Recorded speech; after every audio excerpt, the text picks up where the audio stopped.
The Barstar Podcast is a show full of stories, opinions, and sarcasm. Hosted by a working musician based in Louisville, Kentucky. Wait a second. This guy knows he's a drummer, right? Not an actual musician? Why would anybody want to... Never mind.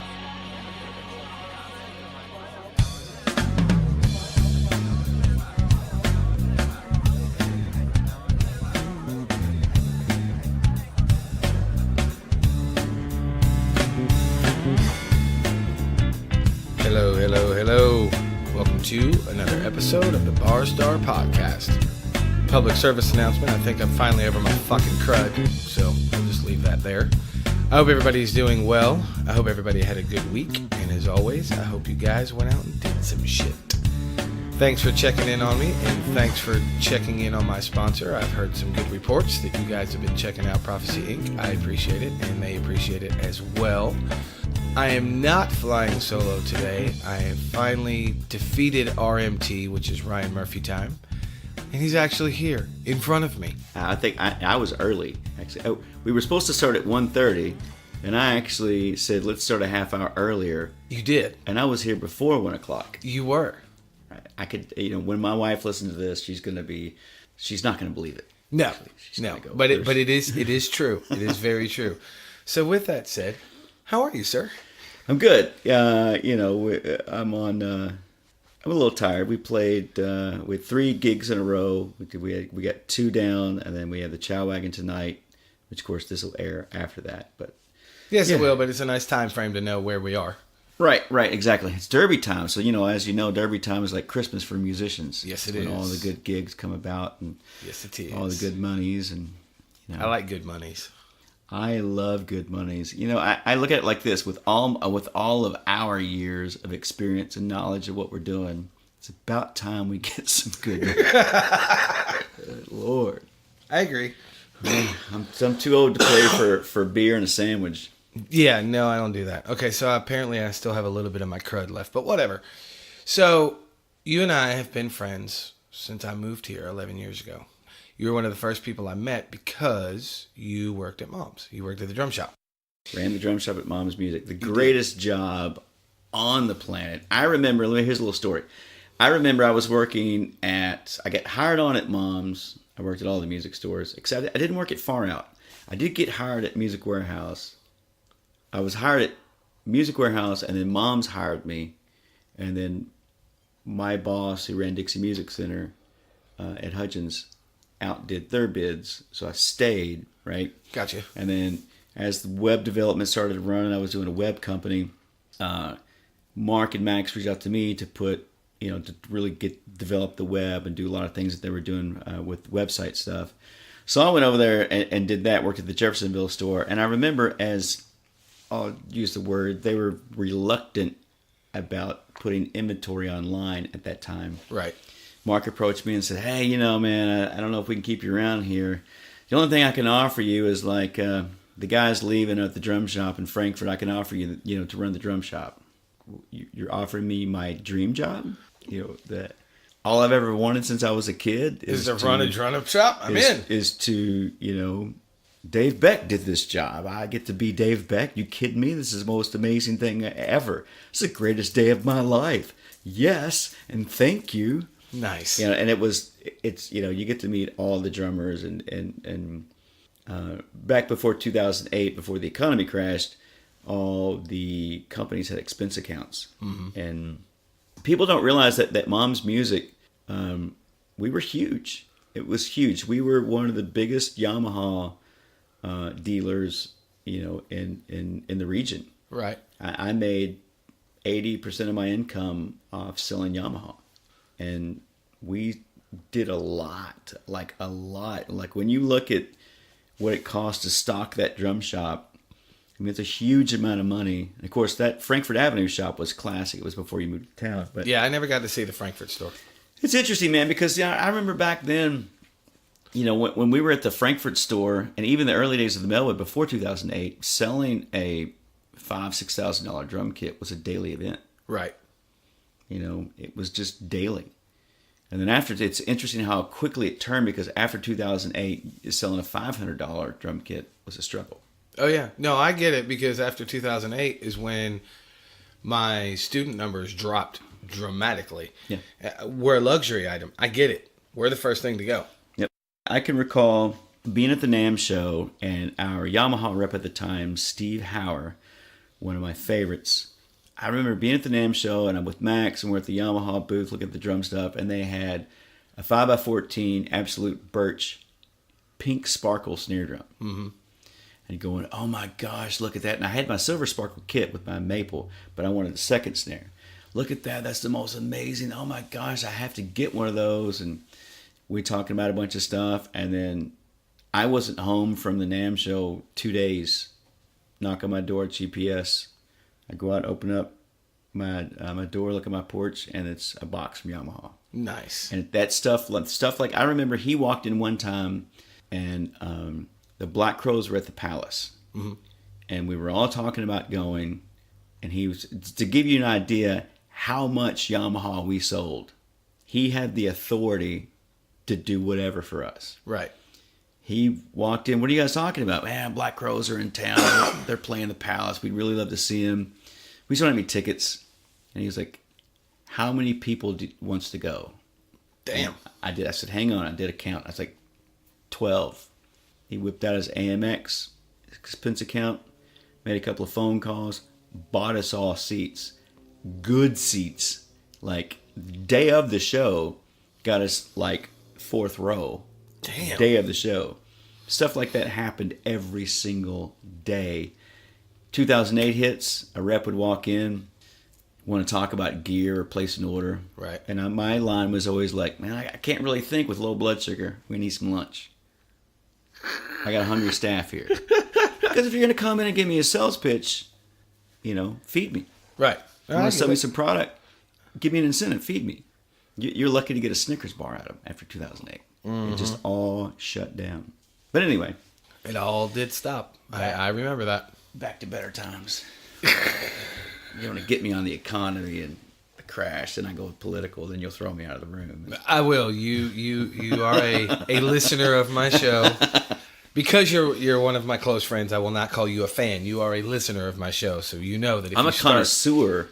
Oh, look at that. Okay, fine. Fair enough. You're a connoisseur. Either way, you start talking about that shit, I will throw you the fuck out. Yeah, man. Beat it. We can't be doing that shit. Hey, which, by the way, just a public service announcement to my children. Boys, if you're listening to this, some of those words that Steven's using, you're not allowed to use those until you're at least 37 years of age. Okay, that's it. Daddy never talks that way. Your daddy's a liar. He's a liar. Yeah, okay. He fibs once in a while. Once in a while? Can we go twice in a while at least? No. Meet in the middle? Damn it. Damn it. Okay, so I don't want to do the whole start at the beginning, all that kind of crazy bullshit. But why do you hate DW so much? I'm kidding. Wow. No, I'm happy to talk about it. That's been our running joke for years. DW. Wow. So coming from the... You didn't see that one coming, did you? I don't mind it. Coming from the... I've been working in drum shops and selling drums and doing this since, for 25 years. So there's two different DWs. There's DW from back in the day when it was a small shop. Right. And they were hand-making drums. Right. Then there was... When Drum Workshop started to get its big fame, they were endorsing everybody, and every 16-year-old kid had a kit. They can't keep up with demand. They have to mass produce that stuff. So, that's code for shit. Well, for me, when I'm ordering this stuff and I'm seeing it come in, I'm seeing flaws everywhere. Right. Flaw? There's a cut. How did QC not catch this? How did the dude putting the heads on this and tweaking this thing out not see that these dings in the rims or the different things going on? Like, how is this possible? Right. So for me, it was, if you called the company, the reps were great. I loved all the reps. But if you called the company itself, hands down the worst customer service I've ever dealt with in my entire life. Hands down. See, I've never had to deal with that, and I've never used their drums. I had a guy, a gentleman, who ordered a kit. He ordered a a drum about every couple of months, and he was, custom doing this kit. So he orders a certain, it might have been a wrap, I don't know what it was. It takes forever to get this drum. Right. It finally comes in. No one makes anyone aware that they changed their supplier of wraps, which means the color is going to be off a hair. Right. So before he brings it to my attention, he calls DW. And the customer service rep says to him, and I quote, "It sounds good, doesn't it? What are you worried about then?" Ugh. Which he's infuriated and comes to me. Right. I make calls into the company. He just so happened, I don't remember the owner of the company's name. He just so happened to have the owner's cell phone number. He met him at some clinic from way back in the day. Right. Calls him, tells him what's going on. That dude walked onto the floor that morning and said, "Stop production. You're making this kit." Made him a whole new kit. Make this kit, send it to this address, then called him up and said, You're going to have a new kit in a matter of weeks. When you get it, take your time sending the old kit back." Here's my point. My point being, when they were small and the president of the company was aware to see what's going on all the time. And he was hands-on, it's kick-ass. Right. When you're so huge that you're supplying Guitar Center with, and you're in business with them, and you've growing big is fun. You want to be big. Right. But when you get so big that you lose control over your quality, I get that. I've always and from a drummer perspective, we're talking drummer perspective. Right. I had a DW kit. I thought that's what I needed to go to the next level, to do the studio stuff that I was doing, and do all these sessions I was doing. And every time I walked in the studio, I'd walk in, I'd bring that kit in, and the engineer and producer would say, "We're not using that." Huh. I've just always thought it was funny because it's been our running joke, because I've never had DW drums. I'm going to get so much hate mail and No, so you're much not. hate Dude, responses you know how from much all fucking- DW fans. You know how much hate I get? But here's the thing. You do Not know that, this about me. Not that when I was touring around and when I would have to send my gear writer in, right? It would say, Yamaha would be my first choice, Pearl, and then in huge, ginormous, bold letters with asterisks, it would say, "Absolutely no DW." Well, the reason I think it's funny between us that we always talk about your hate for DW is because... It's not between us. It's going to be for the world. But it's not a hate for the company. No, don't understand. No. It's not a hate. I'm not using the word hate. I'm just saying that when you get a company like that gets so huge, Right. they forgot what it was about the quality of everything. And, True. And great marketing when you build your name up so huge. But most drummers forget how custom, I'm a Yamaha fan. And you talk about a big company, Yamaha is huge. But what most people don't know, there's only a handful of people that work in the factory in Japan that custom make those drums. Right. There's one guy that does all the finishes. So it is, from my knowledge and my understanding, and of course I've been out of the biz on that side of things for about 6-7 years, it is the most custom-made drum out there. I would probably agree with that. I know how Yamaha is, but what I'm getting at is I love, and I am obsessed with, and I have all DW pedals. And that's where our running joke started years ago, because you kept giving me shit because I use DW pedals, and I'm like, dude, I don't give a fuck where they came from. I don't For think my foot. They're the only ones that I like. Let me just clarify this. And not that I gave you shit about it. I think what I said was You totally gave me shit. "Oh, you use DW pedals?" Yeah. I think, and I said, and I quote, "Make sure you buy some spare parts." Because not I only believe you did. Not only when I was running the drum shop did I work in the drum shop, but I repaired stuff. Right. And I was constantly repairing DW pedals. There was common issues with every single one of them. Which I find amusing. The reason I find it amusing is I haven't had that many issues. I'm on... I'd have to really think about it, but I think I've had one set of 5,000s, 5,000 hi-hat stand. I'm on my second 9,000 hi-hat stand. I broke the first one. It was my fault. I stood on it like an idiot. I was trying to be cute, you know me. That one broke on my fault. And I'm on my second 9000 double pedal, but my first 9000 double pedal is in my teaching studio. They're both still operational. I haven't had that many issues. But the reason I think it's amusing that you said that is because I think a lot of guys, and now here's where I'm going to get hate mail. I think a lot of guys have shitty foot technique, and they don't know how to play a damn kick pedal.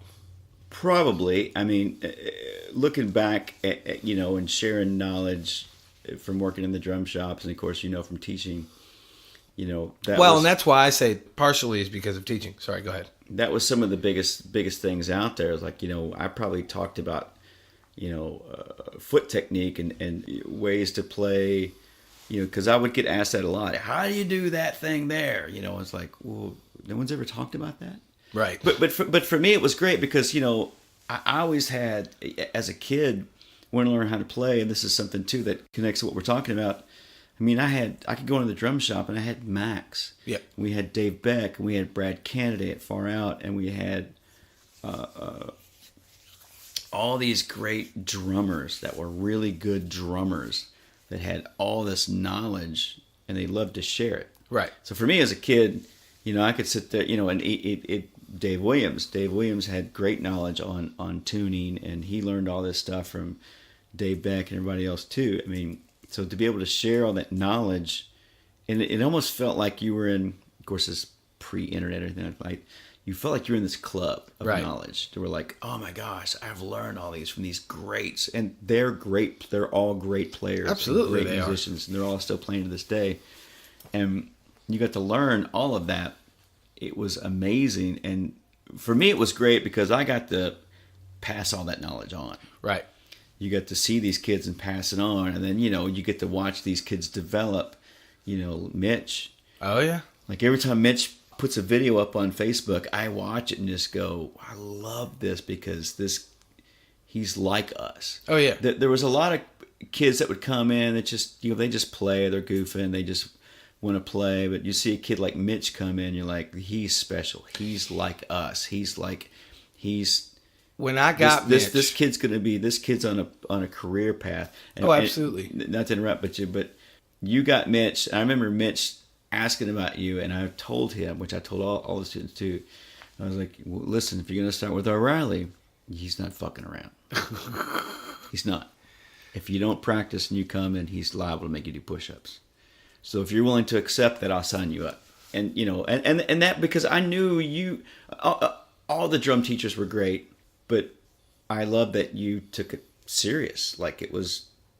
Well, I did, and I wrote about it in the book, and I don't know if I've ever talked about it here, but part of the biggest reason, I shouldn't even say part of the reason, the biggest reason I take teaching so seriously is my parents never supported me. I busted my ass for every shred of knowledge that is in my head, every piece of anything I got, and I'm not talking gear. I just mean how to fucking play music, how to play drum. I killed myself for all that shit. So when I see a kid come in and their parents are spending money, you're going to do the work. But what I was going to say about Mitch is I've described him like this for years. Mitch Kirkpatrick, by the way, is who we're talking about, and who does listen to the show. Hi, buddy. He was a power plant. He was like this little fucking generator with all this power, but he had nowhere to go. He had no direction. He didn't know where to shoot all this power he had coming out of him. I didn't really do a whole lot with him. I'm giving him the credit, not me. I just kind of went, okay, you need to do this, this, this, and this. Point this that way. Shoot that way, and you're going to be good. He stayed with me for 3 or 4 years. Then he went out to Musicians Institute in California, graduated there, then moved to Nashville, landed a tour.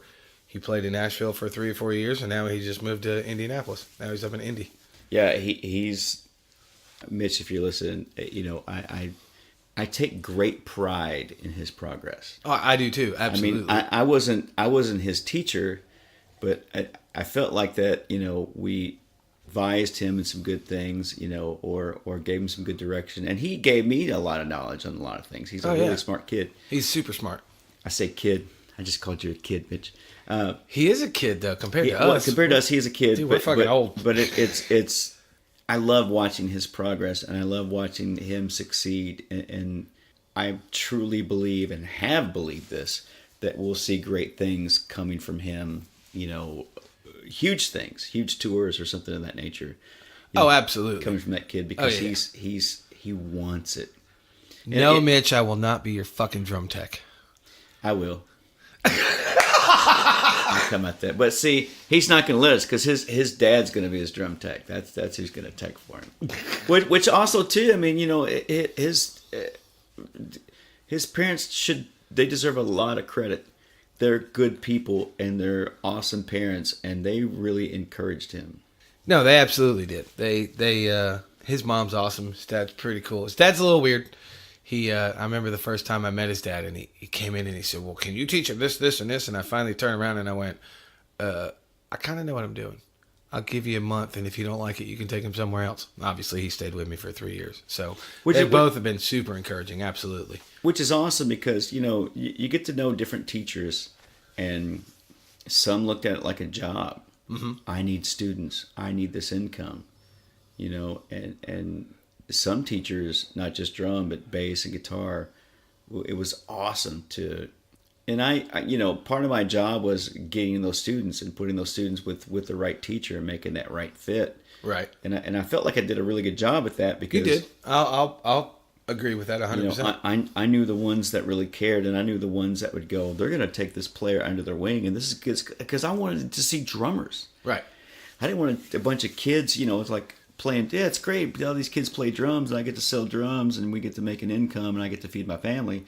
But I wanted to see drummers. I wanted to see, all these great cats around town that we got to see, that I hope my boys get to grow up and see. I mean, it breaks my heart that my boys don't get the experience of going into a local shop and hanging out. Right. And really just hanging out all day and absorbing knowledge and getting to know the people that work there. And that's how I got started working in music stores. Was Billy Sutherland was running Preston Music Center, and I went up there on a Friday. I remember exactly what I was doing. I went up there on a Friday. My buddy popped by and said, "What are you doing?" I'm like, "I'm gonna go head out later." And I was pretty young. He's like, "Well, let's go to the music store." We popped in there, and I was in there for 5 minutes. And Billy said, "Are you working anywhere?" I said, "No." He goes, "Do you want to work in the music store?" Nice. He was a friend of the family. I was like, "Yeah." I worked a split shift. I went at 9 o'clock in the morning, and I worked till 2. Then I went home, and I came back and worked 5 to, I think, 8. In the morning, I worked with Rusty Inns. You don't know Rusty, but Rusty is a technically legally blind. He can't drive. Right. But so I would go into Preston Music Center in the mornings, and day one, we did this every morning. Rusty would send me, there was a Moby Dick right next door. He would send me over there for coffee and egg rolls. And I said, I don't want any. I'll go get it for you. He's like, no, you have to eat this with me. And that was our ritual. So I would get coffee and egg rolls, and I got to sit down and clean and do some things and listen to Rusty just dump all this knowledge onto me. Nice. About gigs and leading a band and what to expect and how it works, and just priceless knowledge that this dude would dump onto me. And then I'd leave, and of course it gets busier, and then I would come home. I would go home and then nap because I was up all night the night before, and then go back to work for my second shift. And then you've got Billy's in there and all the rest of the cats and the teachers, and you're getting soaking all the knowledge up from them. Right. And it was really, working in music stores was one of the greatest things ever in my life, and it was like at the right time. Right. You could make a really good living doing it. I enjoyed it. I miss it sometimes. Well, I think there's obviously a lot to be said for all that, but I do think that I'm just going off of what I see through my students. I think there's a thread of a shift coming, because finally people are getting sick of, I don't really know what the word is, so we'll just call it virtual knowledge. They're kind of getting sick of it because they're missing so many things. Like there's 14, 15, 16-year-olds that they want to go buy an actual CD. They want to go buy a vinyl. I've got one kid who's obsessed with cassettes, which I'm like, dude, please do CDs and vinyl, because cassettes were great, but they sounded like shit. They were the worst sounding of the three. But they want physical product again. And now that you've got Tommy Seward at Mom's which is awesome for me because I get to see his face every day. And he's going to bring that whole vibe that left when you left. So for me, it's cool because, okay, Ryan's been gone. I left for a while. I came back. I've been back for 3-4 years, however long it's been. There's not been a drum shop guy there. And now Tommy's there. I'm like, yes. And he's been there 2 months, and it already looks like a drum shop. Oh, yeah. I mean, yeah, I went by there about a week or so ago, and it was great because, I mean, I haven't physically seen Tommy in umpteen years. Right. Because, he was always working over at Far Out, and I was always working, and then, I'm gigging, and he's gigging. So, we chatted on the phone a whole lot. So, of course, he's got a customer looking for something, he'd call me, and I got a guy looking for something, I'd call him. So it's interesting, and the big box stores did come in and destroy that whole small store mentality. I think I saw something on Facebook recently where people were talking about how it's still a music store mentality with the big box stores, and they're bringing things back. And no, it's not at all. Right. I mean, the guys that work there, you sell or you're fired. You sell, you're fired. Now, you want to sell. You always want to sell. But for me, I always wanted to sell you the right thing. Right. What are you doing? What's your application? Not just like, oh, you're interested in this? You've got it pulled up on your Amazon on your phone. You're showing the dude. That's called clerking it. The dude's there. They'll just clerk it. Yep. It's nice to, with Tommy, as much knowledge as I feel like that I have, man, I get to learn so much more about if I need something.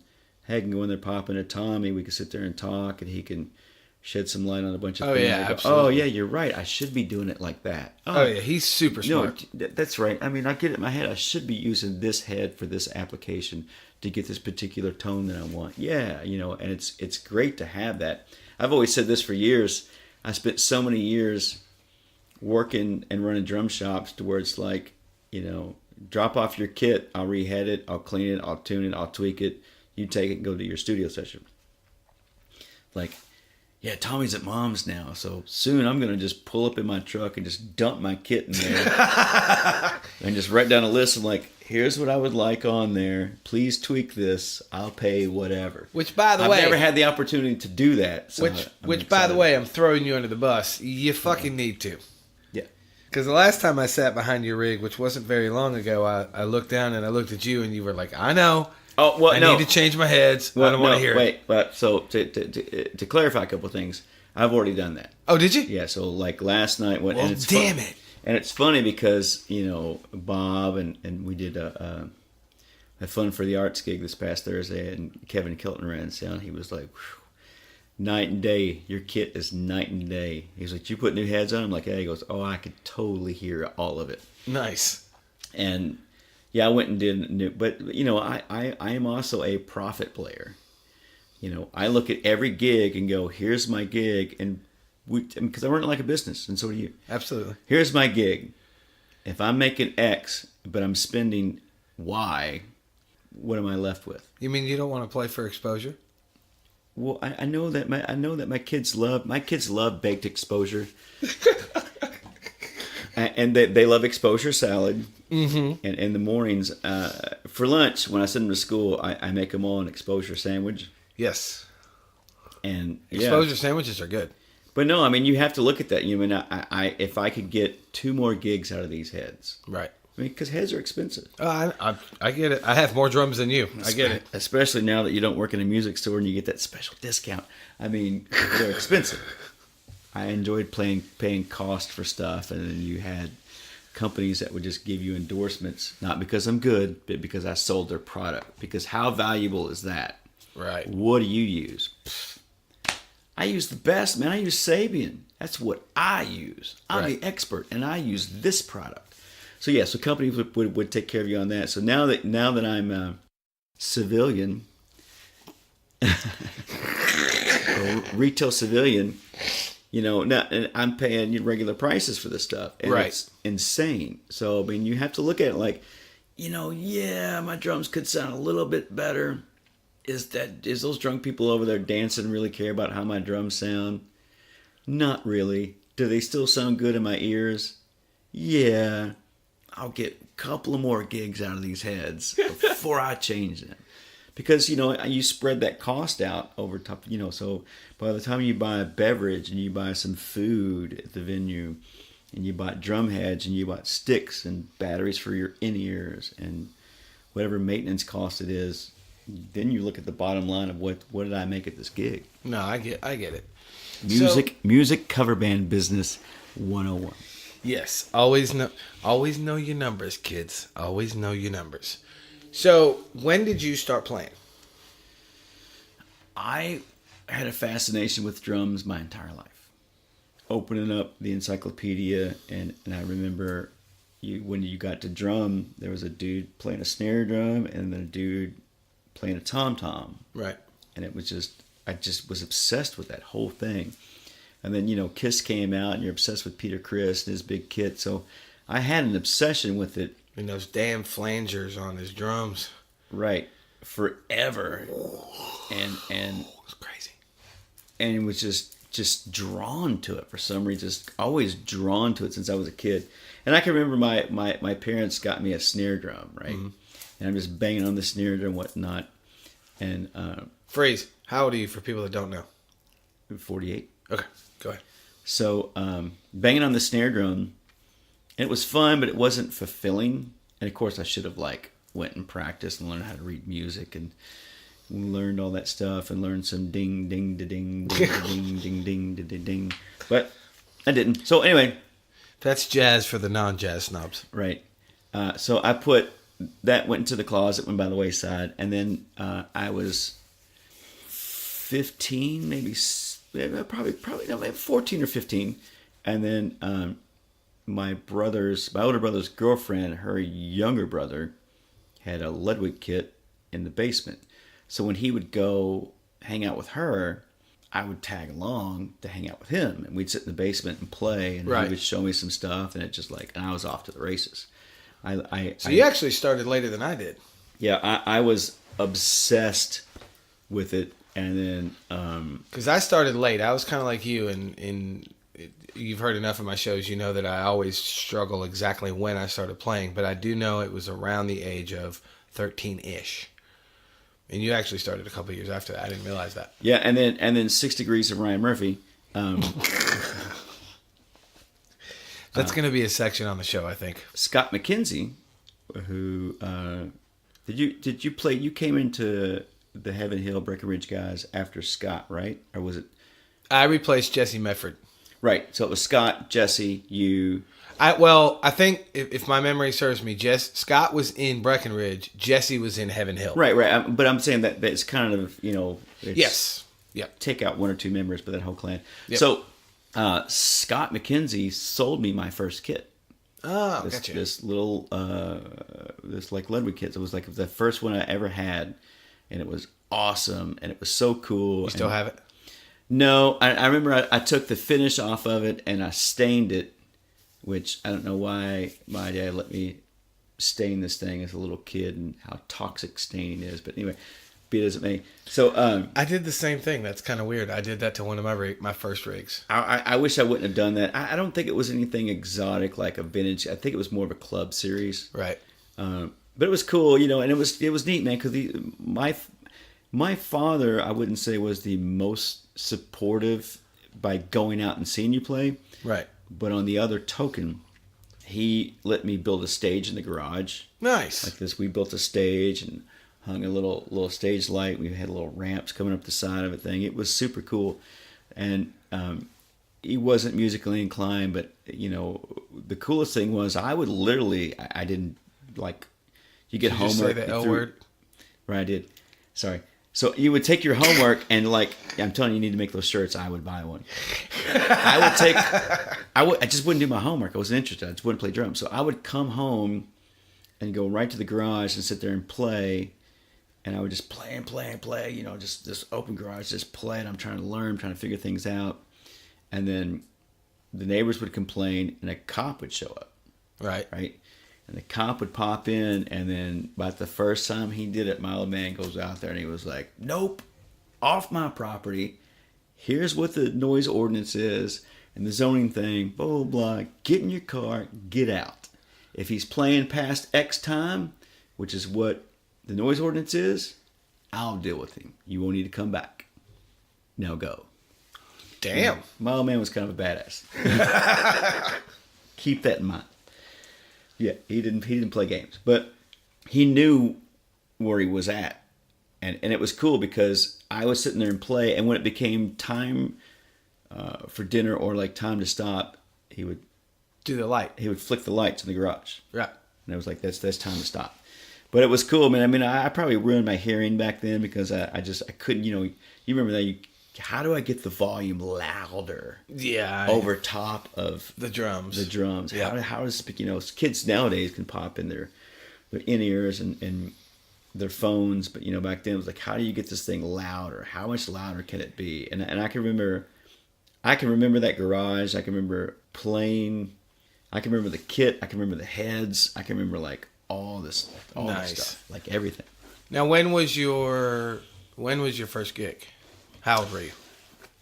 I want to say that I was maybe a senior in high school, maybe. And I don't remember the name of the band, but I remember where it took place. Like I could drive to it right now where it took place. And I want to say Brian. I don't remember Brian's last name. Could be Peak, maybe. And Chief was on guitar. I went to high school with Chief. Great guitar player. I think he lives in Arizona now or something. And I'm not sure who the other guitar player was. And I want to say the bass player was Sean Flannery. I'm friends with. Sean plays for Rifle. Gotcha. And forgive me, Sean, but I'm pretty sure that you're in that band. But we would practice over at Brian's, and we just did this little backyard thing. Right. And just and played out in the backyard, and that was super cool. And then it was my whole thing. The only great thing that most of the guys that because in our neighborhood, people were in bands. Right. In high school, there were bands. There were bands. And a lot of people stayed in that comfort zone of that clique of like, I'm just going to hang here. And then, Steven quit, so I got nothing going on because Steven quit. Right. But I kept going, well, it's small world. So anybody who wanted to play, yes, I'll go play. Yes, you want to play? Yeah, I'll go play. You just go play with everybody. Right. See, I didn't have that where I spent my teenage years because I lived in Shittsville, USA, and there was none of that. There was 3 dudes that can play, and I was one of them, and the other 2 were guitar players. That's pretty much it. There were some Sucked. There were some really, growing up, we had some really good musicians. There were some really good players, and not many of them continue to play professionally. Right. Whether that be touring or just club gigs or cover band, whatever it is. There's not many of them doing that, and there's some that like, man, I really wish you would have just, people have different paths and people are passionate about different things, but from once I found music, I didn't care about anything else. Right. Like I didn't drive or get a car until in my late teens. Really? Because it was just like, no, I don't really care about this. My thought was like, I'll just play drums.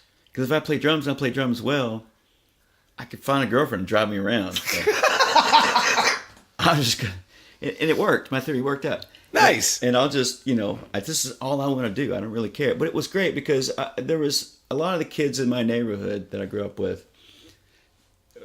There was some. It wasn't a great neighborhood. There was some really troubled kids, and there were a lot of drugs and trouble to get into, and playing music really kept me out of that and kept me focused. Right. Funny to say that music would keep you focused and away from drugs. I've said it on the show before. I mean, cliches are cliches for a reason because they work, but sometimes they don't work because music kept me out of trouble as well. And I saw one of the greatest memes ever the other day. It was a picture of a ginormous drum kit, probably about the size of mine. I'm just kidding. Mine's not that big. Mine just looks big. But it said, teach your kids to buy gear. They'll never have money for drugs. Oh, that's a great, yeah. It's true. They won't, especially if they're a drummer. Well, they'll never have money for drugs. You got to keep them. I mean, as a father, I'm a father of three boys. So aren't you a busy little beaver? You gotta keep them busy. You gotta keep them active. for me, and some of the troubles from my childhood and family thing going on, it was like if it wasn't, I love and so passionate about music because if it wasn't for finding that music, Right. I don't even know if I would be here. Right. No, I would get probably it. be one of those statistics of this troubled teen that couldn't deal with what was going on. That just like, this isn't. I can't deal with this. I'm out. But No, I get it. music was like, what is this? This is the coolest thing ever. And it brought you so much joy and so many new friends and so many new new things. And Oh, absolutely. Some of the and closest friends in my life are because of music. and experiences. I I would never met you if it wasn't for music. I tell people, and I'm trying to, as my boys get older, I explain to them like there's two ways to view the world and experiences, the way a normal person sees things, Right. and what a musician gets to experience and see. It's No, two completely different animals. And there's a lot of truth in that. Now, there's a lot of it I wish I would have never seen or experienced. But, it's you get to see amazing places and meet amazing people, and that magic on stage when it's there and the magic's happening. It's like, Right. that's, no matter, you work all day and, we have 3 gigs this weekend, gig number 2 last night, and as you play the gig and you work all day and you go set yourself up and you're ready to play again, and as you're playing, you get to have that magic of, Tony Clark, he's grooving, he's smiling, and you look and Joe Stevens is grooving it, and Jessica's up there killing it, and the band's playing these songs, everything's tight and everything's rolling. You're like, yeah, this is awesome. That's where it's at. This is super cool. And then you get, with all that work, and then you get done and everybody's not running out the door. Right. Like, you stand in the parking lot for 30 minutes because everybody's like joking and talking and laughing, like, and you're like, this is awesome. Like, this is super, like, music will never get old. Like, I will hopefully have my boys carrying my stuff in and drum teching and setting everything up. And Yeah, you got ready-made drum techs. That's pretty cool. My drum tech retired. You heard her on the show. She's done. Damn it. Erin retired. My wife retired really early on. When I was playing with Tart Bus, she was like, "Yeah, I'm not doing this. No, this is too much work. I gotta pack." But she could do it, dude. She would show up and she could tear my rig down, and she knows exactly how long it takes to tear that rig down and pack it up. So Stacy does too. That's she, awesome. She could do it. And there's some nights in the Tart Bus days, at Phoenix Hill days, she would tear that rig down and pack it up, and then have to pack me up and get me in the car. Well, there's that. Oh, by the way, hi, Erin. You're hot. She is, and I am a very fortunate and lucky man because she's. She puts up with your shit. She's a wonderful wife, and she's an incredible mother, and it really, if you're going to do what we do and be married and have a family, I mean, it really, it's makes life easier with her support, and with her taking care of the 3 boys when you're out and gone, and then Oh, absolutely. Well, you play late, you wake up, and you got to be present. Yep.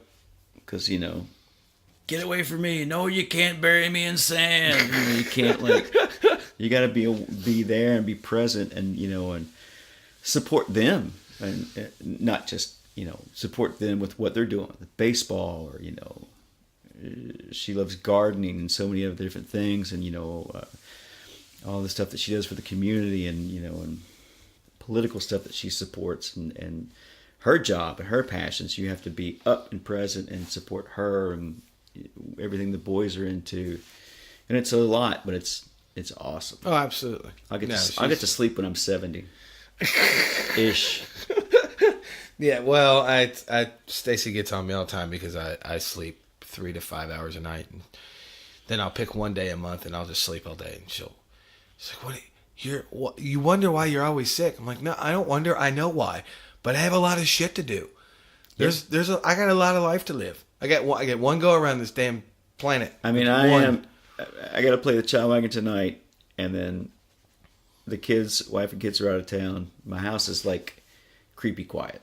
Like I can't. It's That hard. explains why you're over here today. Well, yeah. She went out of town. That's why I was like, hey, let's go ahead and take care of this. Let's knock this out. Speaking of balancing everything, you've been pro or semi-pro for how long now? Meaning gigging all the time, constantly. Oh, how long gosh. do you think? 20 years? 15 years? At least 20. You know, because I spent a lot of years doing the original band thing, and do we consider that?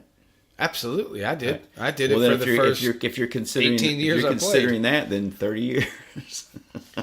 No, hey man, I get it. I've said it a million times. I've played drums for about 30 years, but I've been playing out in public for probably 20. I have a funny story about that. So, 3-4 years ago, I don't know how many years ago, but when I had a lineup of Wax Factory, the cover band that I play. For those of you who don't know, it's waxfactoryband.com, or you go online at Facebook as well, and you can go to Wax Factory Band. Same with Twitter. I think it's the same with YouTube.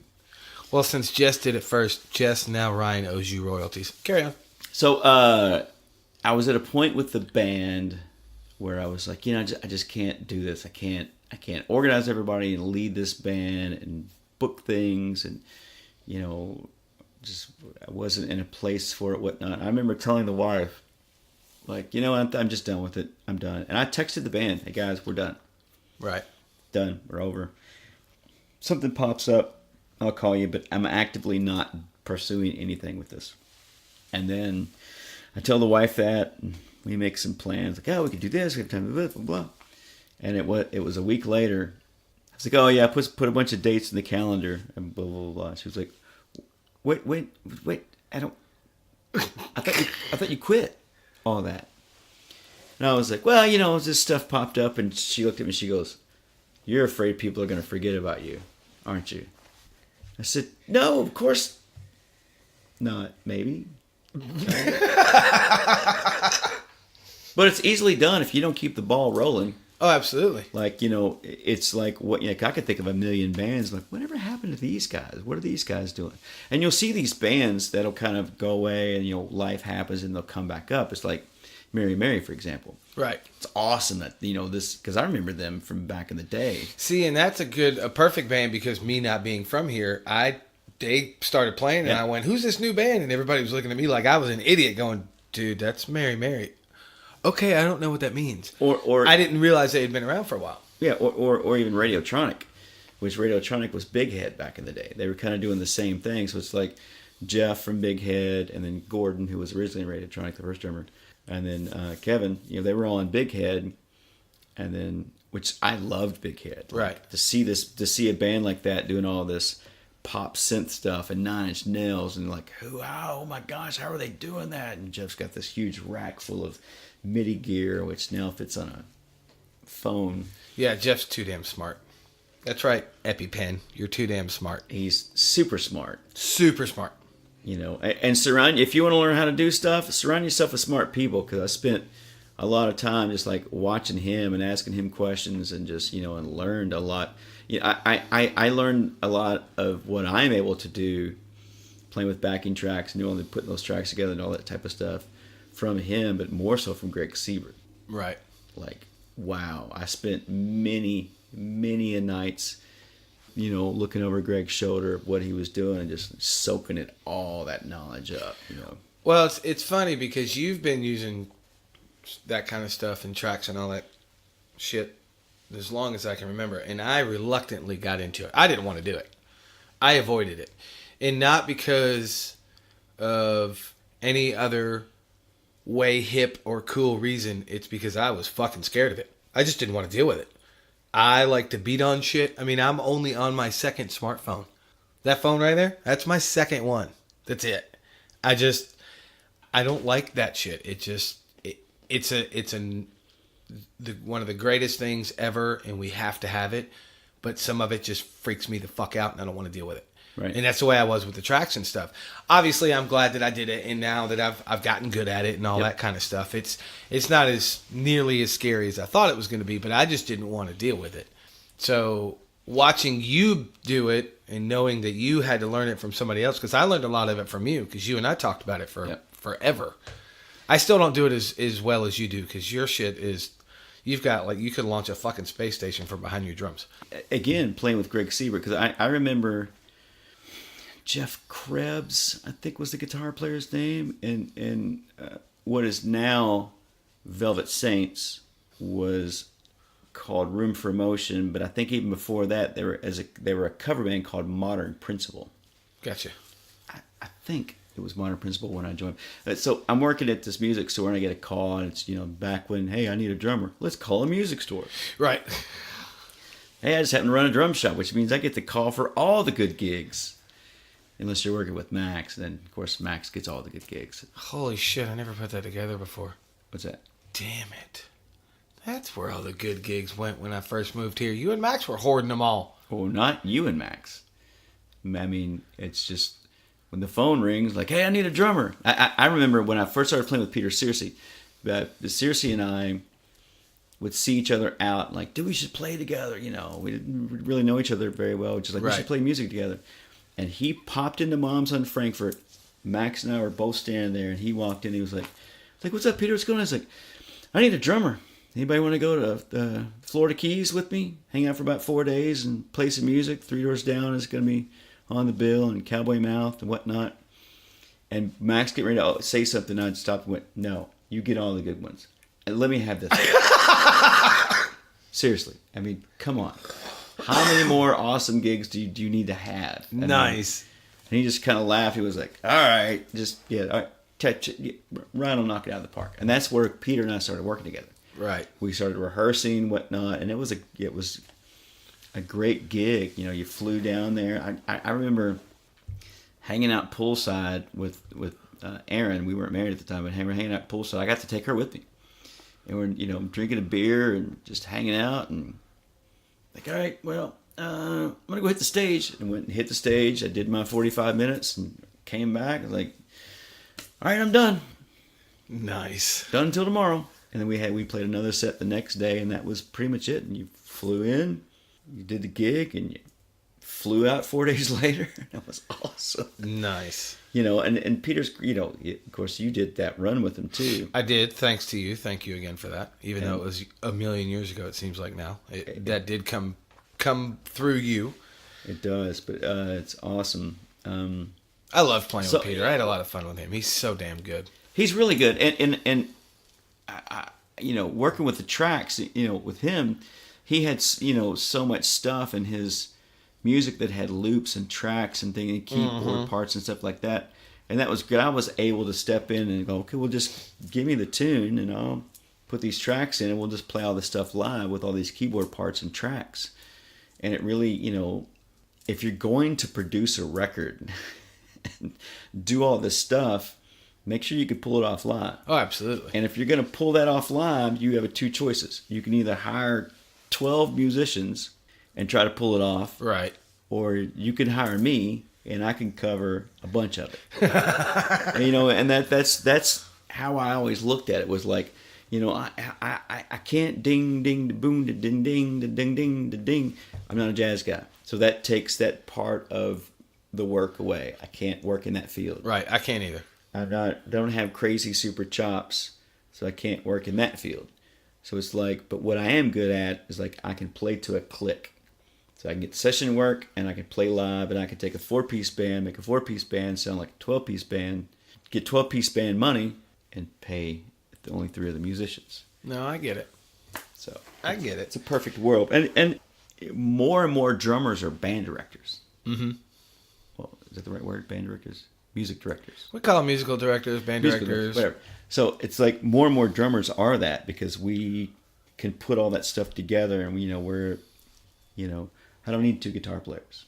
I need 1. I don't really need a keyboard player. I think someone put up on Cover Band Central maybe, or one of the Facebook things, like, hey, I need a good keyboard player. Everybody was recommending all these keyboard players, and I put the Apple iPhone. It just doesn't. I don't have to worry about drinking or doing drugs. No, there is that. I mean, it is what it is, and the technology's gotten so much better, because I remember I would take a Pro Tools rig and find a MIDI file that might be correct. And I don't play keyboards or anything, so I'd have to find this. You could ask me what key it's in, I wouldn't even know. Right. I'd have to find this MIDI file and have to I would put the original track in a line, sync up the MIDI file, put a click to it, get the sounds right in Pro Tools. It would take me, about a week to do a song. Right. And now there's a website you go pay $2-3 for. Yep. Which we will not give away, the website. But I've encouraged people. Ask me all the time, hey, how do you do this? Or I've asked you. You're the one that helped me do it. What do you need to do this? And I've literally written manuals for people. Did you do the L word again? I did. Tag it. I have written manuals for people. Do it. Literally written manuals. When right. Flaw was ramping back up when they were heading back on tour, but a year or so ago, they were like hitting me up, going, "Hey, how do we pull this off live? Where we're gonna produce this record, do all these backing tracks." Right. And I sit there and wrote a manual. Nice. And just because I'm passionate about it, I love it. If I can share this knowledge with you, then you could take it to another level. You throw it back down to me. Right. If someone else could take that knowledge and share it, I would love to get, I think Bill Miles is an audio diction, and I think they're doing some of that stuff now. Oh, are they? So for me, it's like, man, if there's more of us doing this stuff and we can share ideas and files and how are you doing this? Oh, how are you running your tracks to do this? There's a better way to do all this type of stuff, because I've done it with big racks of ADATs down to, the mini disc recorders, down right. to like the little micro 4-track recorders, Now you're running everything through your iPhone, right? Yeah. Through a pad? Well, iPad. To an iPad. Well, I went from an iPad down to a phone. But, before that, I was using a Pro Tools rig live. Right. Had a laptop with a full Pro Tools rig and running all the tracks that way. It crashed on me. And then I remember someone saying, "Well, you got an iPad?" "Yeah." "Why in the world would you be taking a Pro Tools rig out when you got an iPad?" So this expensive rig, now I can take my iPad, buy a $20 app, and pull everything off that way. And then that's turned into, all the way down to the phone. But I mean, what's good? And what's interesting? Like, you go to Cover Band Central, for those folks out there in the world or in the cover band world, or even the working musician world, Yep. that are not aware of this Facebook group. It's Cover Band Central. Mm-hmm. Join it. You're the one that told me about it. If not for anything, just to listen to how Tony Clark rips people on there. One of the greatest things in my life. That is pretty funny. Adding Tony Clark is a great guitar player and a great human being, and we love you. And I tell him all the time, I was like, adding you to Cover Band Central was one of the greatest things I've ever done in my life, because he just tells you straight exactly, "Hey, stupid, stop doing this." Pretty much. And it's the greatest thing ever, man. I was reading he was having a beef with somebody, and this guy kept trying to come back, and every time he would come back, Tony would shut him down. Yeah, I mean, because, Tony's got a wealth of knowledge. And Tony's like us. He's been doing it for a long time. Yeah, and he's smart. And incredibly lucky. He was one of those guys. I have a list of musicians that I've always wanted to play with. Mm-hmm. And he's on that list, and I'm very fortunate to get to play with him. But going back to the Cover Band Central thing, is like, when you start feeling discouraged about your band, am I doing things the right way? Are we making enough money? Is this the route we should be going? Are these the right songs? Get on Cover Band Central and read some threads. Yes, it will make you feel better about your life. And then call everybody in your band and go, "Thank you." Yes. Thank you, guys. Thank you for wow. Oh my goodness gracious, some of these people on there. It's just like, not knocking it, but it's like, man, wow. Know your value. Oh, absolutely. Well, it ain't, stop doing this for fun. Yeah. Some of us are trying to eat here. I can't. You told me a line one time. You said, "I can't put exposure in the bank." I can't deposit exposure. I can't feed my kids exposure. Nope. Now, don't get me wrong. If it's a benefit gig that's going to help someone out, things of that nature, that's you. Oh, that's completely different. I don't even give back and give karma and whatnot. But when you have these corporations or these venues that just like, show up for the exposure. Like, you guys are getting paid, right? Aren't you going to sell drinks and make some money? Isn't your company going to be represented and you're going to get some financial benefit from this? Pay me for my time. No, absolutely. I agree. My kids are sitting at home. They're hungry. Come on. Pay me. Well, speaking of Cover Band Central, let's move on to social media issues.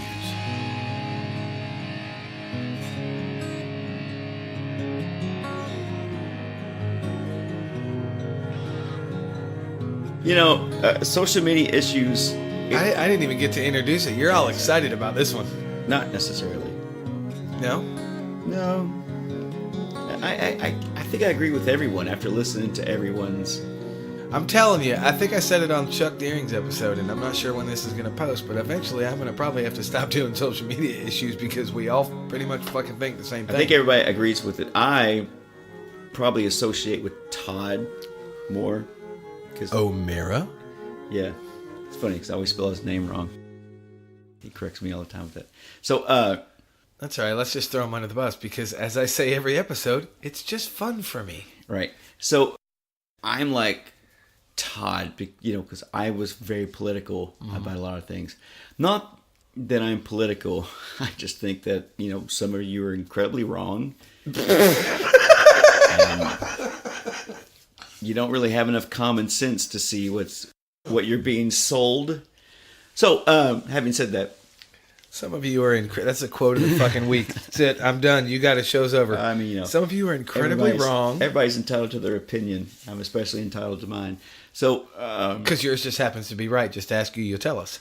Yeah, there's a reason they call them history books. But damn.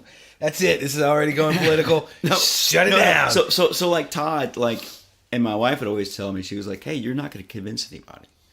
You're arguing with them, or you're, and I would see like some kind of crazy meme that would go up would be like a political issue that would just do nothing except spread hate and fear. Right. And who knows who's going to see that and be so fearful and so hateful, or what I like to call wrong, and hurt someone. So you spend time like correcting those things and posting facts and whatnot. Like, right. Hey, just take the time to read and you'll understand where this is not right. And that wasn't going anywhere. So for me, what I ended up doing was anything that came up, and not that I'm open-minded to hear someone else's opinion on things, especially if they could back it up with facts and history. But if someone is posting ridiculous You're the most things, subtle burner I think I've ever known. Because they're just like little, they're not even daggers. They're like little needles. Just fink, fink. What the fuck was that? Oh, that was a Ryan Murphy jab. Okay, got it. But once I started using the unfollow button on things, because it's interesting, because when you look at all your friends on Facebook, you might know all these people. You might have met them, you might know them, and some are clients, some for what we do, right? Or some you may know in a certain business way, whatnot. But some of these people you don't talk to. You just don't know. And totally going to interrupt you. This is a true story. This happened to me last night before I came to see you play. I was somewhere else. This person started talking to me about some random shit. Whatever they were talking about is irrelevant. And they looked at me and said, well, of course I know you. We're friends on Facebook. And I turned around and I went, we are? Now, because of what we do, I have a lot of, quote, friends that aren't really my friends. They follow me for either the band or the podcast or what the hell ever. But it's exactly what you're talking about. I had no idea who this person was. Like, I had to introduce myself to them. It was weird. Yeah. And in the same way, like, I'll be at the grocery store walking through line and you're like, got my headphones on and you'll see someone like, oh, we're Facebook friends. I really don't feel like talking to that person right now. And I'm sure they're busy. They don't feel like talking to me. Right. We're going to strike up just a conversation about some kind of nonsense of something. Or you do what you normally do when you're at Kroger and you call me. Right. Or, yeah. My wife will crack up at that, by the way. So, it makes you start unfollow. Like I went I'm just going to unfollow all this stuff. Right. And when I started to unfollow everything, then, oh my gosh, that's right, so and so did have a baby. Oh, this is so cool. Blah blah blah. I need to text them congratulations. I don't post congratulations or happy birthday or anything like that on Facebook anymore. Right. Because I always feel like if 5 of my Facebook friends have birthdays, and let's say that you're one of them, and I go, dude, happy birthday. And those other 5 people are friends with both of us. So you told Steven happy birthday, but you couldn't take your time. Oh, to yeah, post absolutely. Happy birthday to me. So it's like, so if I see that it's your birthday and I know you, I'll call you or I'll send a text. Right. You know, because, I mean, texting is impersonal too, but, you know. At least it's a little bit better. If I know you, I will reach out. Right. You know, but you know, I don't do it on Facebook anymore or anything like that. But I started to weeding things out and hit unfollow, which I'm sure, don't get me wrong, I know a ton of people. I'm opinionated on my political beliefs. And I know I've been unfollowed a lot.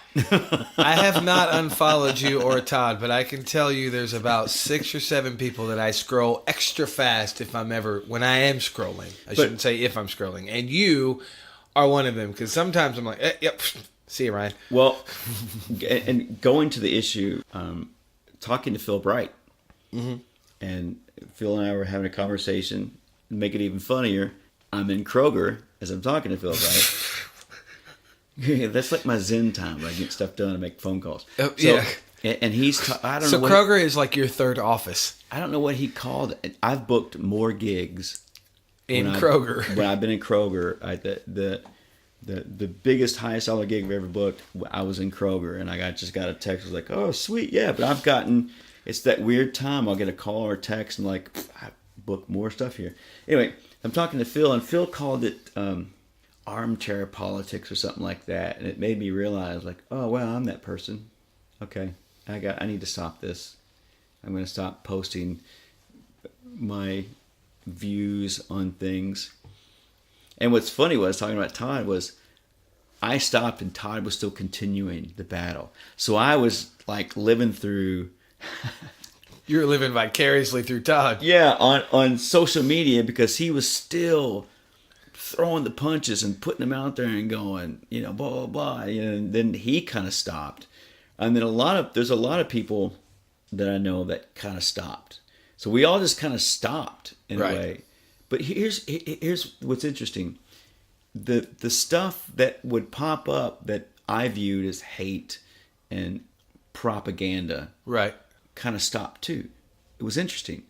The more that I stopped posting and the people that I knew, like Todd and other people, stopped posting, I started seeing less of the other side. Yep. Very strange. So now it's like when I scroll through my Facebook, it's all like, you know, cats and, you know, my kid graduated, or something cool about a family member, or hey, I got a new job, or things of that nature.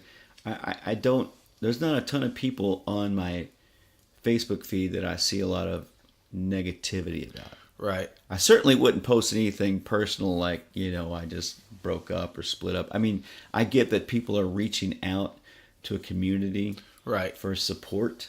And I get that, and I'm compassionate. When I read that, I am compassionate to what you're feeling or what your needs are. I am, and my heart's with you. It wouldn't be the form that I would post it at. No. But having said that, the people that most of us that you've said that about, they have the same opinion. Right. But look at our age. Oh, absolutely. I mean, the age that we are, if you ask a 15-year-old kid that same thing, they might, oh, it's perfectly understandable.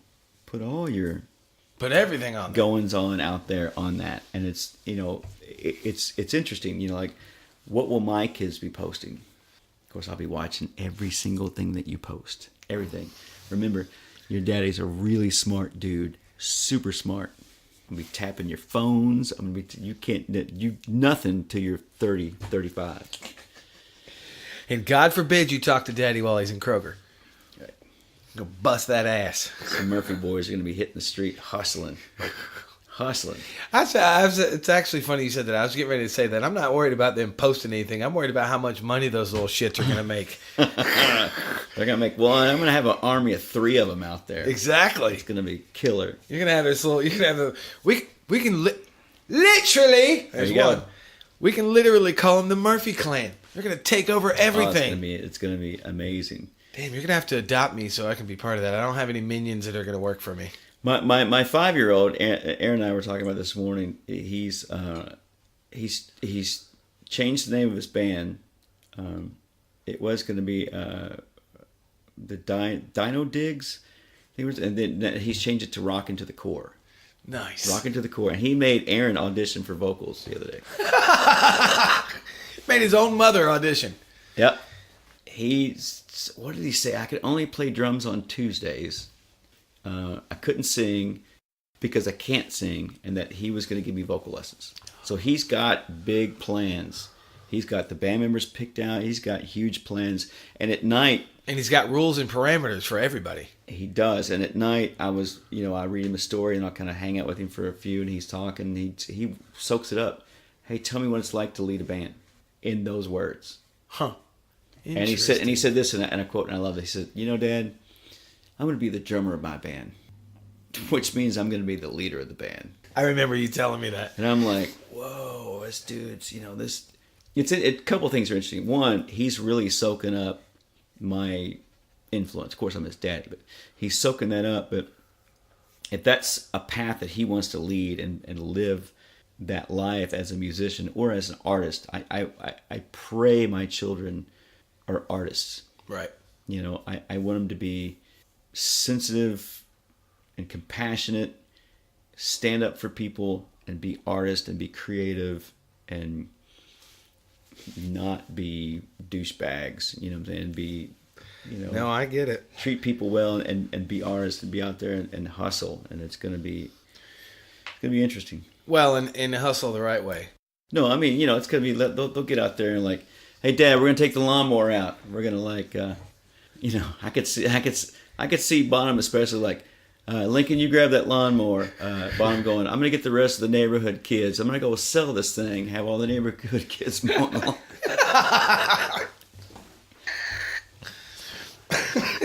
He's funny. They're actually really great kids. I mean, it's. Well, I came over. I don't even remember what I came over for. I came over to your house for something. It was around Christmas time. And I walked in and Bonham looks at me and he goes, "Who are you? I don't think we've met." Or something to that effect.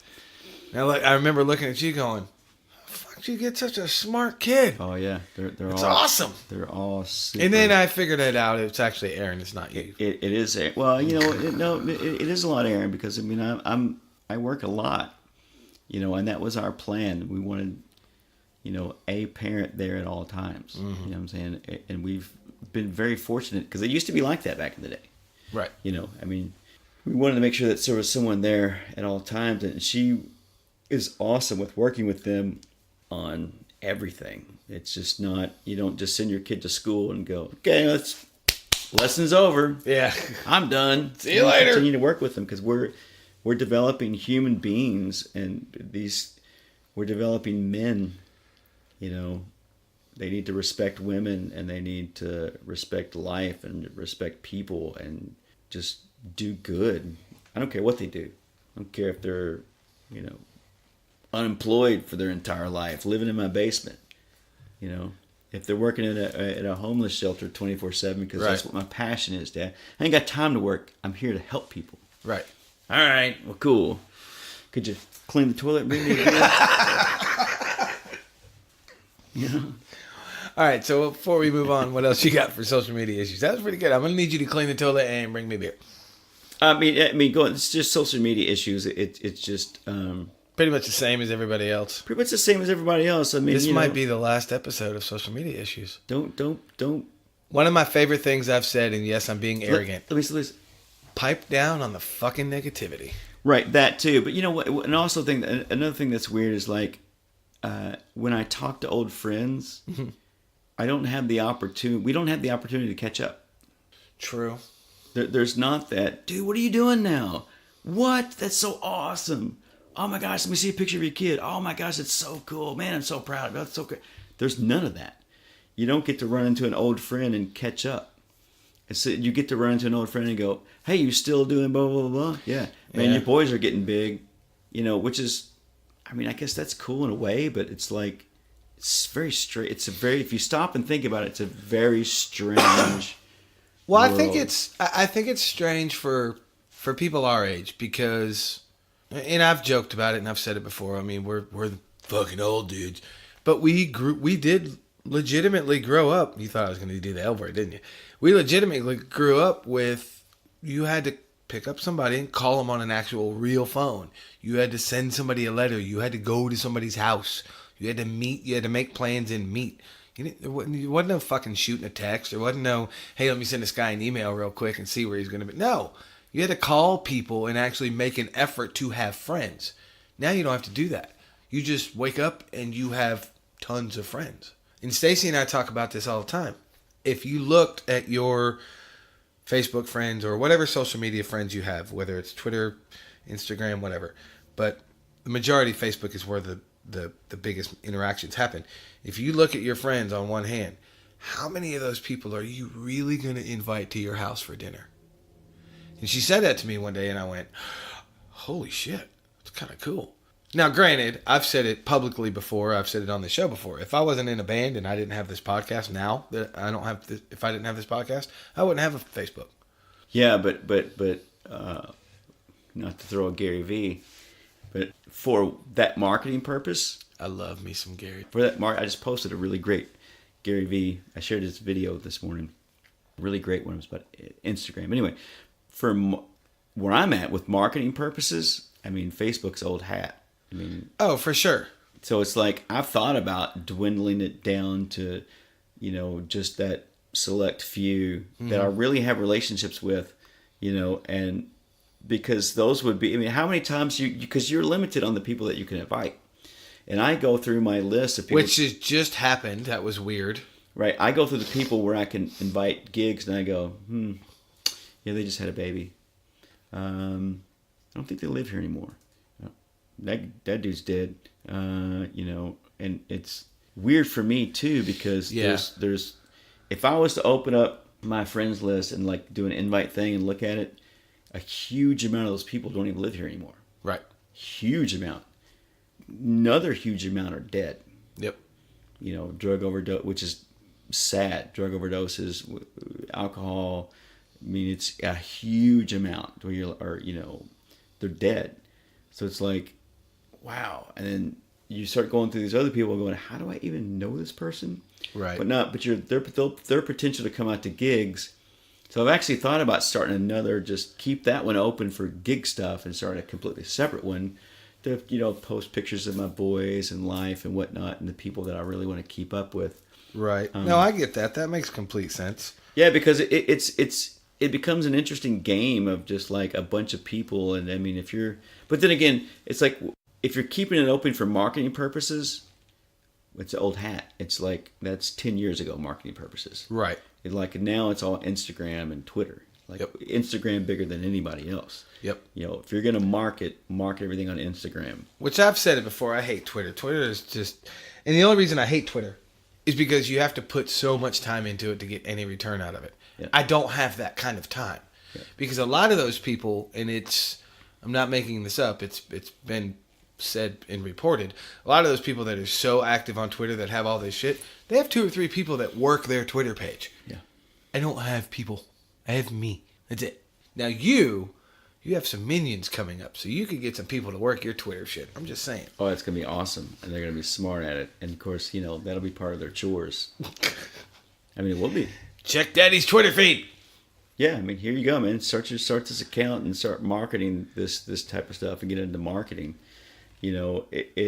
That's part of the hustle. I mean, of not getting people out to gigs, making them aware. I think it's more making them aware than anything, because you can't make anybody do anything they don't want to do. No, but if they're aware towards like, hey, I'm heading out to dinner and I'm sitting there at dinner with friends, like, hey, you guys want to go grab a drink? Hey, my friend's playing down the street.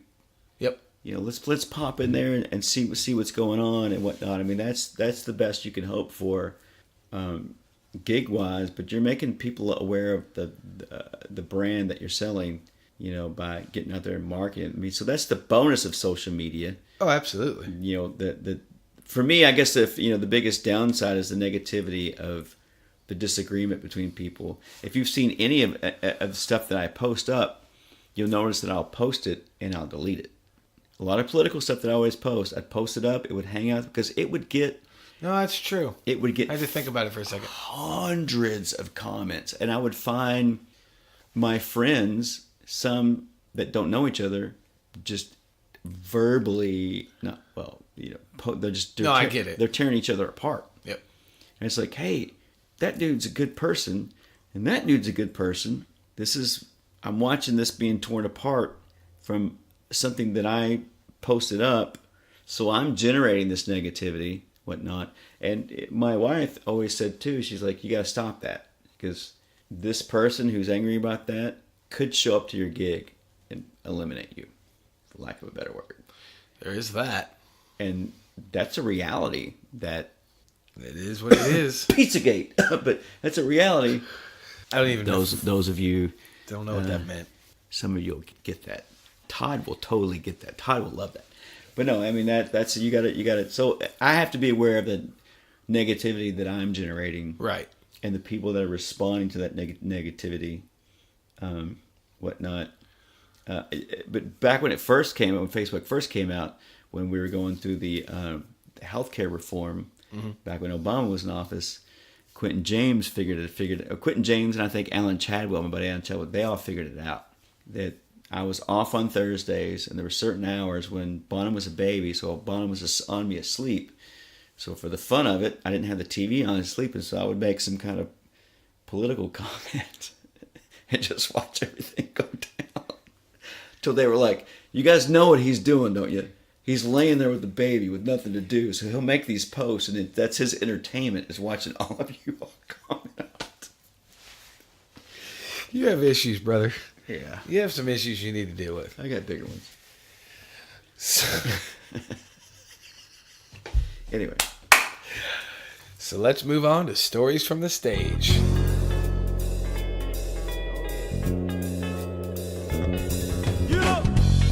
All right, so what do you got for me? Give me something good, because Jessica had said that she wanted to hear some of your good stories, and I said, I bet you he's got tons of them. Oh my gosh. But I don't know how many you're going to tell. Ooh, I have to tell a bunch. No, you can tell whatever you want. I've done just about everything from the stage, unfortunately. Or fortunately. Well, it Depends on your outlook. It depends on your outlook on it, or and it depends on the ones that we make public or not. You know, I have a few that I have never made public that I probably won't. There's some classic ones, and there's some awful ones, and there's some funny ones, and I love this one. I'll go way back on this one. Right, one of my first gigs, I'm playing with a band called Hyde, 80s.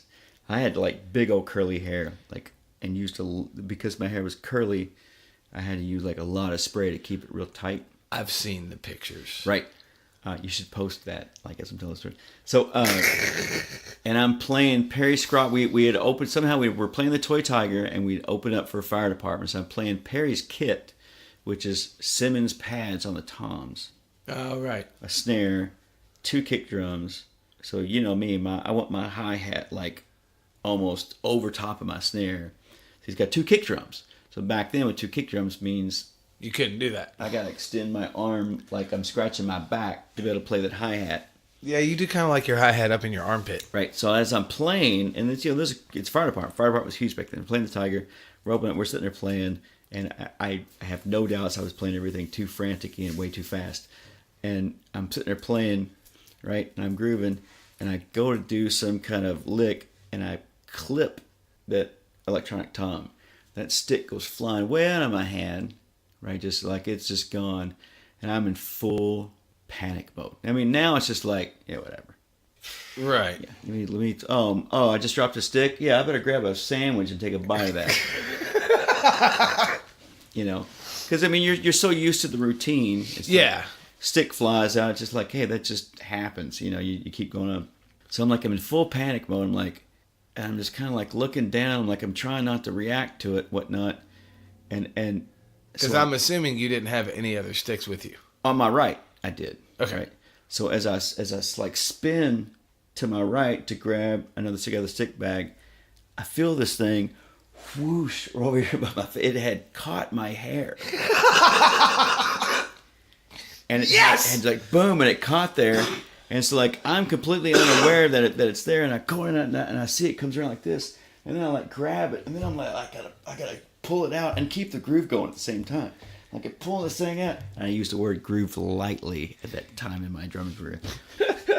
And I pull it out, finally it happens, and then you're in panic mode. Then you kind of like you look around, like, and I go to my right, and I'm panning to the left. These particular group of guys that I played with, like to this day, where we have this brotherhood that's amazing. And I'm looking to the right, and I'm panning across, and no one's paying attention to anything. And I get to my left, and there's Jeff Jones standing there, just like dying, like, laughing his ass off. That's the funniest thing I've ever seen in my entire life. So yeah. your stick got stuck in your hairspray, basically.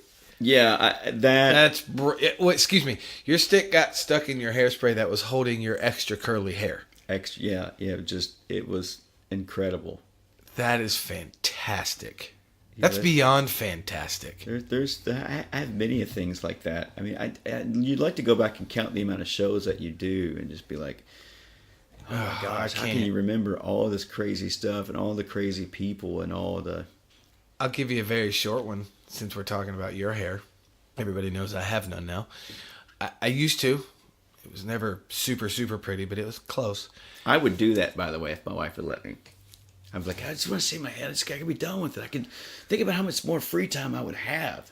You don't. It's a lie. I think she said, I'm afraid to see what your head would look like. Well, I had a mohawk for years. It's not going to look much different. That's She's true. like, yeah, no. That's true. That's true. I don't want you to. What? What's wrong with being bald? She doesn't want to see this bulbous. You just used the word bulbous. Yeah. That's fantastic. Anyway, back in the day, I used to set my floor toms on fire. And I would hit them, and they would shoot fireballs to the ceiling. And back before Great White burned that club down in Rhode Island. Not picking on them, that's just what happened. Once they did that, everybody said, no more pyro and bars.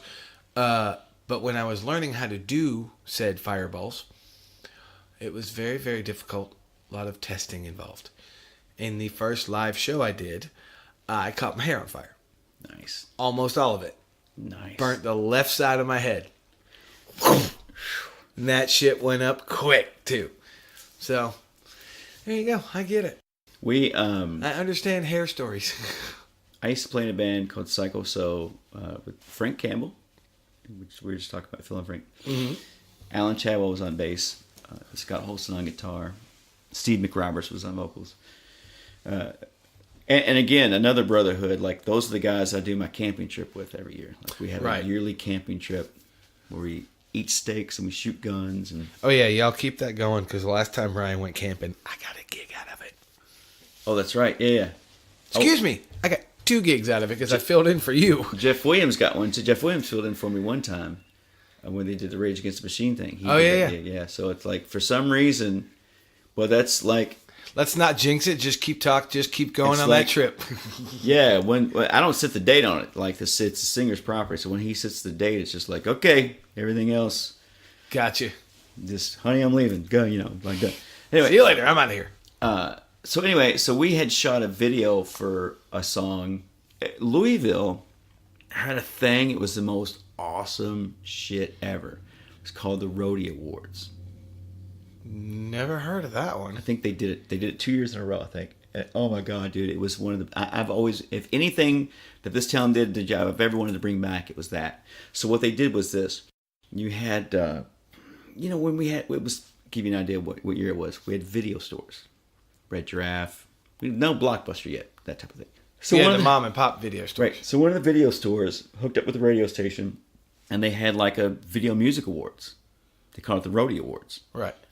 Sam Kinison hosted, not Sam Kinison, Bobcat Goldthwait. Oh, Bobcat Goldthwait. He hosted the first one.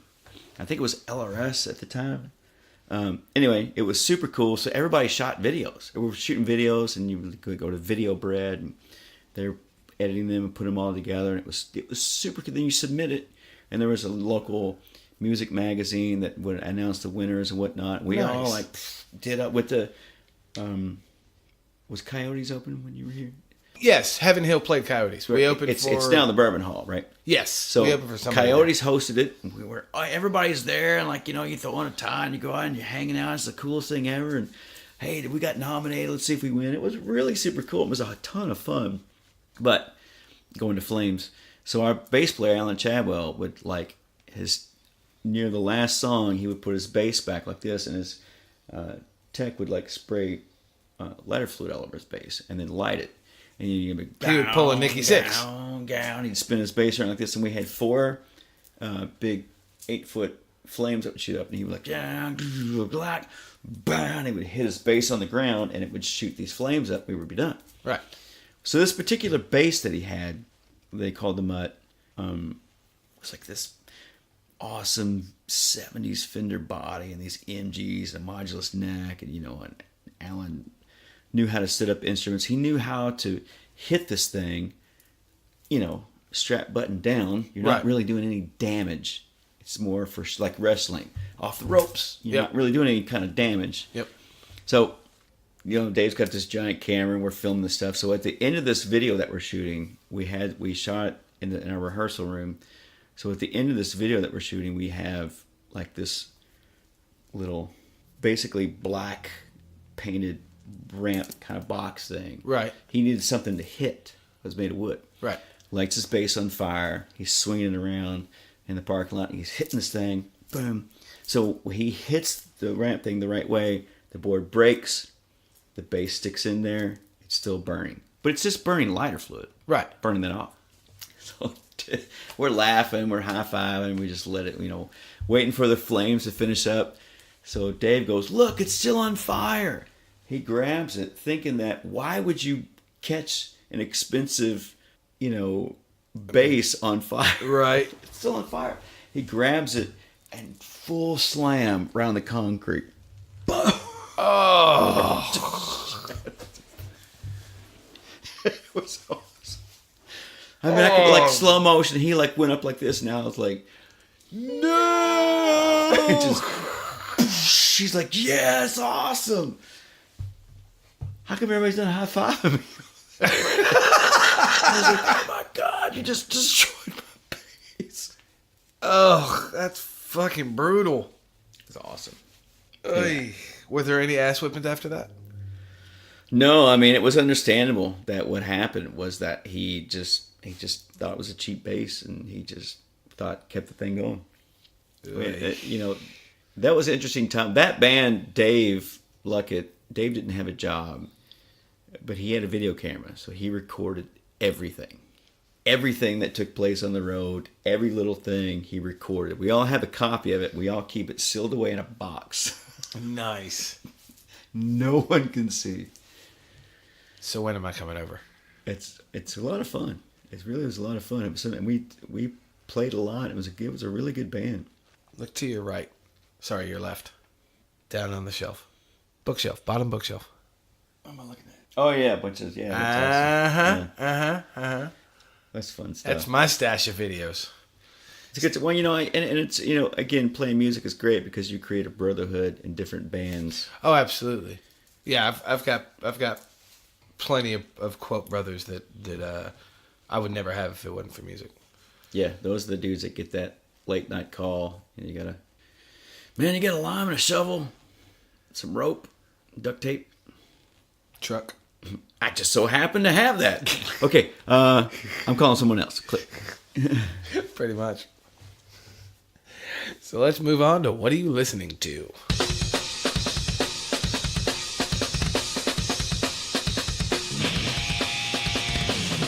All right, so in the description of the show, I always say, what am I listening to? But that's actually technically improper because I usually ask other people what they're listening to. So what are you listening to? What are you jamming on?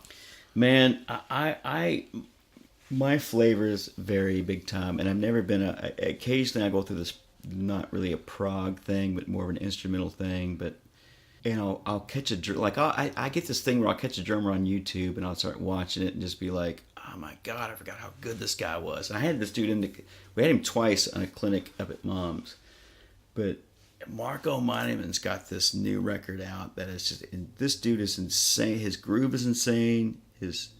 that dude blows me away every single time that Phil I've put you ever up to seen. this? What's that? Phil put you up to this? He did. Oh, I got us, Phil. Actually, no. Phil told me how much you hate Marco Meineman. I was like, as I'm selling this thing, you could tell that I'm not making eye contact with you. Oh, yeah. And I could feel you looking at me going, yeah, Brian's so full of shit. I was so sitting here thinking, he's full of fucking shit. He doesn't like Miniman either. You know, music-wise... Hold up. Time out. Fuck you, Phil. Carry on. I think it was my idea, actually. I think Phil was telling me. You know, I don't stray too far towards new stuff. Right. I should, unless it's stuff that I'm learning. I mean, you know, thanks to Carl Stuck and his commitment to, you know, the new music weeks. The 10 album challenge and all that yeah, stuff. I get to see that. And of course, with his Spotify playlist, I'm like, oh, you know, I'll see what this artist is all about.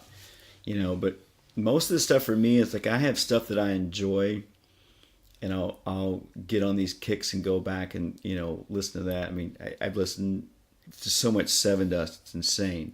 But there's a band that I love. But there's a new Seven Dust coming out. Oh yeah. Oh, I'm so excited. Anyway, go ahead. Well, yeah, I listened to that single and I made a post about it. Like, I haven't been that excited about a record coming out in a long time, and I love that band. Oh, I do too. There's a band called Royal Jelly, which came out in the 90s. And Johnny's from here. Johnny sang for Foreigner when Lou Gramm left. He sings for Blue Funk, which the band with Greg Uncle. Yeah. Okay, yep. That record is just insane good, and it came out and it went straight in the toilet. It was the time when you listen to I get when it. you listen to that record and you listen to what year it came out, and you're like, if this record would have came out 10 years after it did, it would have been a huge hit. Right. Huge hit. The times weren't right for this record. But you had Johnny Edwards and then the guitar player that was in Kingdom Come with the big curly hair. I'm not sure who the bass player was, but it was the drummer that played in Crocus. Damn. Yeah, so they put this band together and wrote these songs, and it's so good. And it was, you couldn't find it. Like, I would always do a search on YouTube or Napster when when all that came out, and then they finally released it on iTunes, which I was blown away. And so I've been listening to that constantly. But yeah, I don't stray to new stuff a lot. Most of the stuff that gets played around the house is stuff that my kids play. Right. They love Imagine Dragons. Love. It's funny you say that because there's a lot of kids that love that band. They love Imagine Dragons. They love it. When I went to Bonham School, Lincoln Performing Arts School, and they had an artist day, and they set me up in the theater room, and I did my drum kit, right, some speakers up, and I put some tracks together, right. I put Imagine Dragons, and you got first grade all the way up to fifth grade, and they would come in. I did a presentation on drums, and I would place, did some timing, time signatures type of thing, and then I was like, I would play some tracks. Who likes Imagine Dragons? And all these kids went crazy. They all went nuts. They love that band. So, and I see it in my younger students too. They love that band. So in my house, in my home, Erin likes to listen to a wide variety of stuff, but maybe more pop stuff with the kids when she's taking them to school. So they get exposed to that. I pick Lincoln, my 5-year-old, up. So when he gets in my vehicle, I play a lot of, classic rock and metal. Nice. So I picked him up the other day, and I got him in there, and I said, hey, dude, I got a song for you, man. Check this out. And it's Head Out to the Highway from Judas Priest. This band's called Judas Priest. You dig that? And he's like, well, let it keep playing. Like, he's listening. Right. Like, he's listening to all aspects of it, which was like, oh my God, I love this so much. He gets done. I'm like, what do you think? He's like, I need to have that on my playlist. Nice. Yes, child. Yes. But most of the time, and it's interesting too, it's like, Alexa, play Imagine Dragons. Alexa, play Justin Bieber. And normally I would be like, oh, come on, kids, don't Justin Bieber. No, really, anything else? But I hear those songs and I'm like, oh my God, this kid is so good. Like, Justin Bieber is so good. Like, he could sing. I don't know if he's writing the songs or not. I would assume there's a producer, I'm sure he's got a team of people behind him. That's behind him writing songs, which, by the way... Well, isn't Usher behind him? I don't know. But just for the record, in my world, if you're writing your own stuff, you're an artist. If someone's writing it for you and you're performing it, you're an entertainer. I had this argument at work today. No, they're still an artist. No, you're an entertainer. I'm staring out my window because I'm debating that in my head, and I agree with you. I agree. If you're not writing anything, but you're performing it, yeah, you're an entertainer. Sure. Which is great.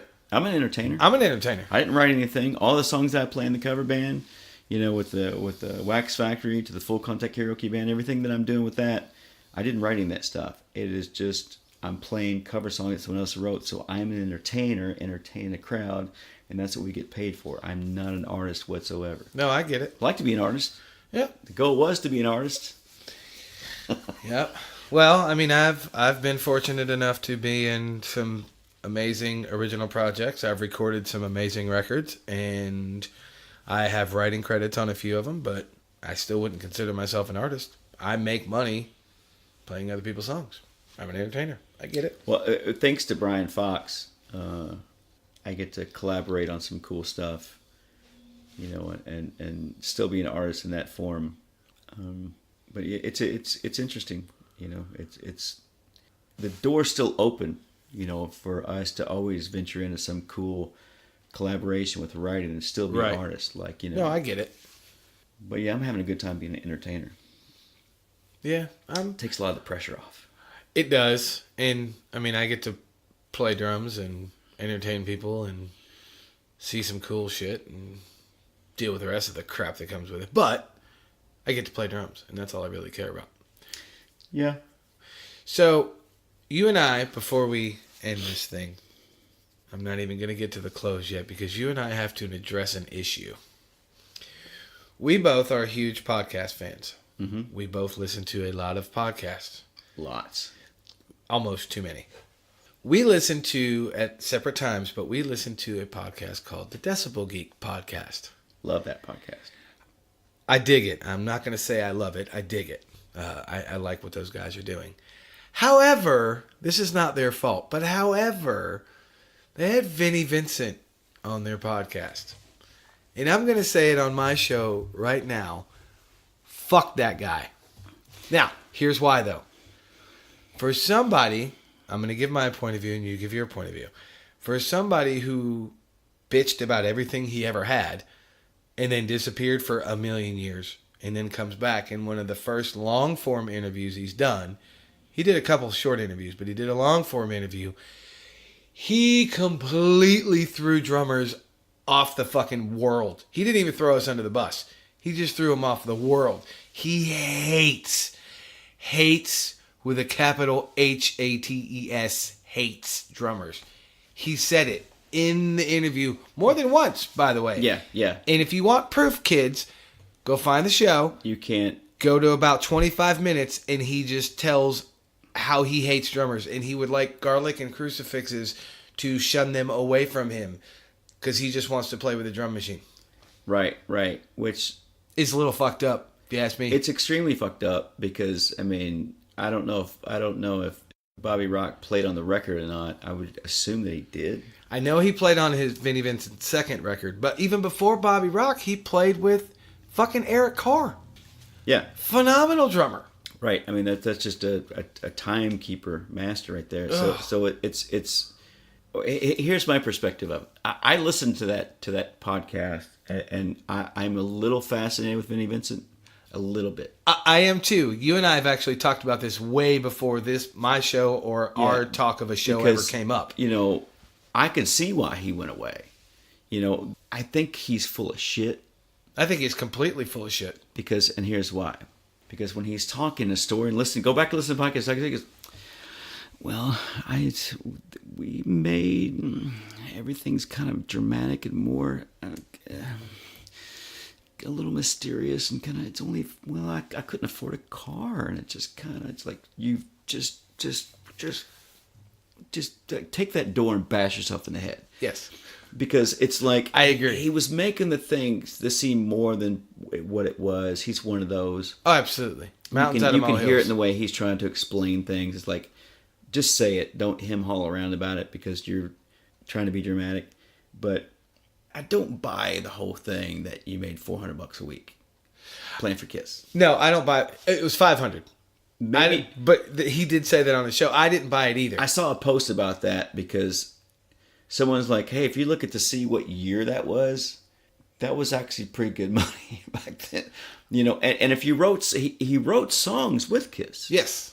So And he wrote songs after he was out of Kiss because he helped write a couple songs on Revenge. Yeah. So I mean, I'm no music industry major, but you get publishing for. Well, number one, you get publishing for that. But number two, you know me, I call a spade a fucking shovel. Back then when he was claiming he only made $500 a week in Kiss, I don't give a shit what time period it was. He was making more than that because that's when the industry had money and they spent money. Well, I guarantee but you he was making more than $500 a week. Right. And from my understanding, not that I'm a ginormous Kiss fan, but from my understanding, it's the same reason with Ace Frehley and Peter Criss.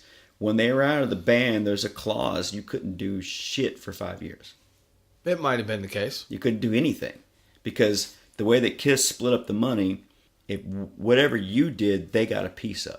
Right. Or you could be quiet and go away for 5 years and you continued to get a piece of what they were doing. Right. That's how they ran things. I didn't know that. I mean, they're geniuses. I mean. Oh, absolutely. Gene Simmons knows what he's doing. That's a smart fucking dude. He's a smart guy, and he got it. He ran like a business. But anyway, so I'm listening to this thing, and I'm like, let's give this dude a chance. And I never really listened to anything other than Love Kills.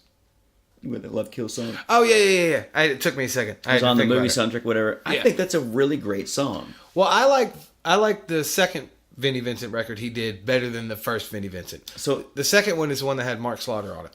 Right. I didn't. Who's the guy he talks about all the time?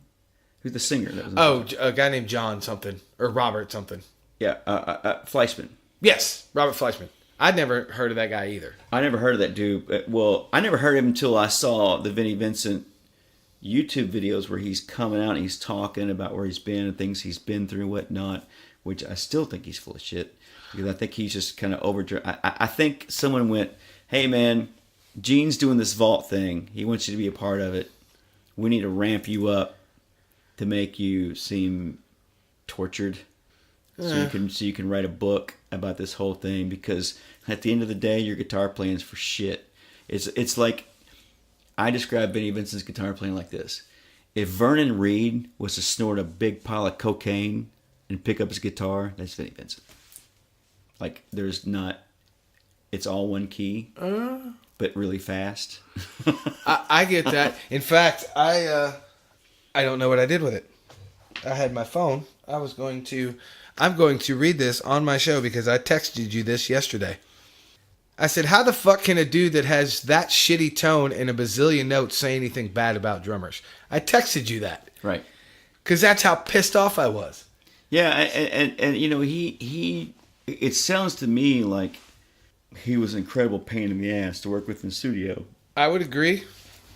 I just can't imagine on like, what was the music industry thinking when he how did he get that gig with Kiss? I mean, I get that Kiss wanted unknowns. Right. Let's get Eric Carr in there because he's an unknown. They wanted to continue the makeup, so they wanted people that were completely unknowns. So they probably tolerated some bullshit to get someone who is a complete unknown. But that dude was terrible. I mean, the songs that I do like that he was on, there's no solos. Lick It Up. Interestingly enough. People are gonna hate me for saying this, but one of my favorite Kiss songs, I wouldn't say top favorite, but I'd say it's up there. And it's up there in like a top 10 for me, Kiss songs, is All Hell's Breaking Loose. It's not a bad song. It's not a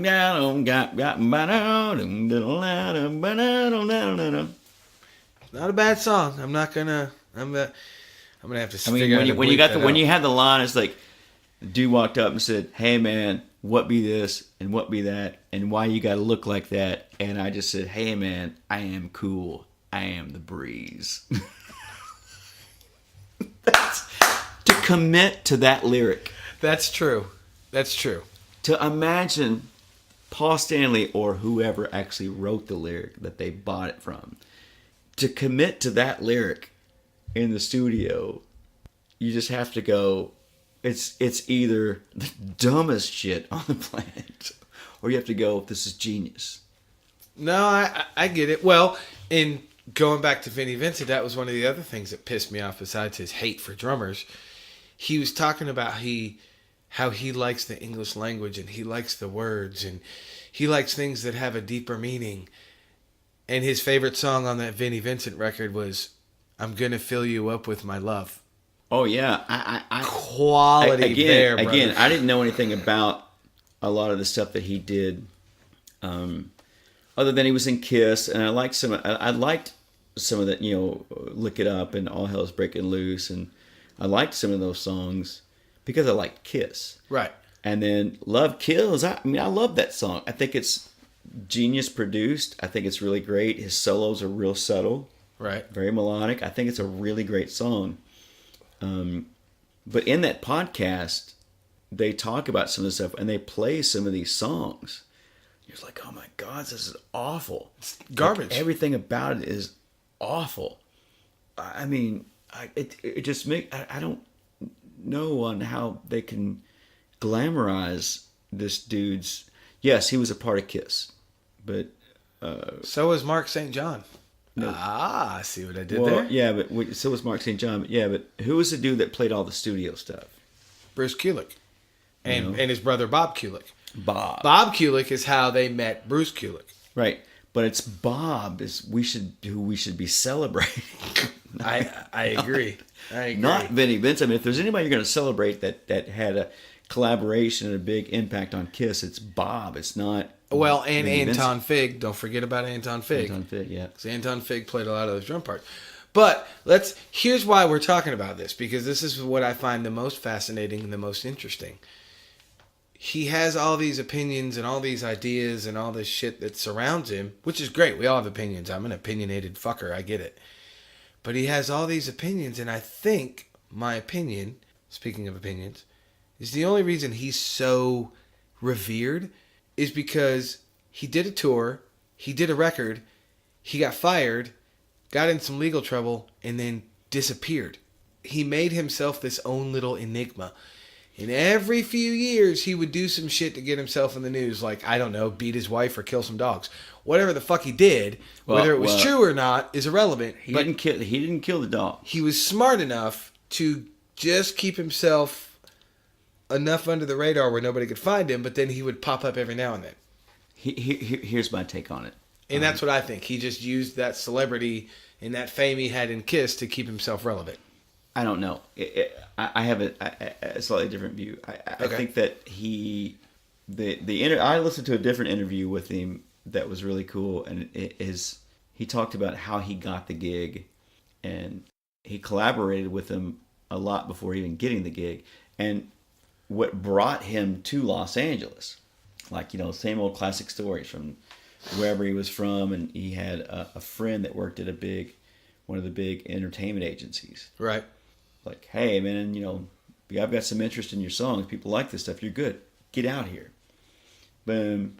Nothing happens. He finds himself meeting those guys, collaborating with Gene and Paul, and then working with them, not thinking he was going to get the gig, and he ends up getting the gig. You know what I'm saying? Like, you get the gig with Kiss. Right.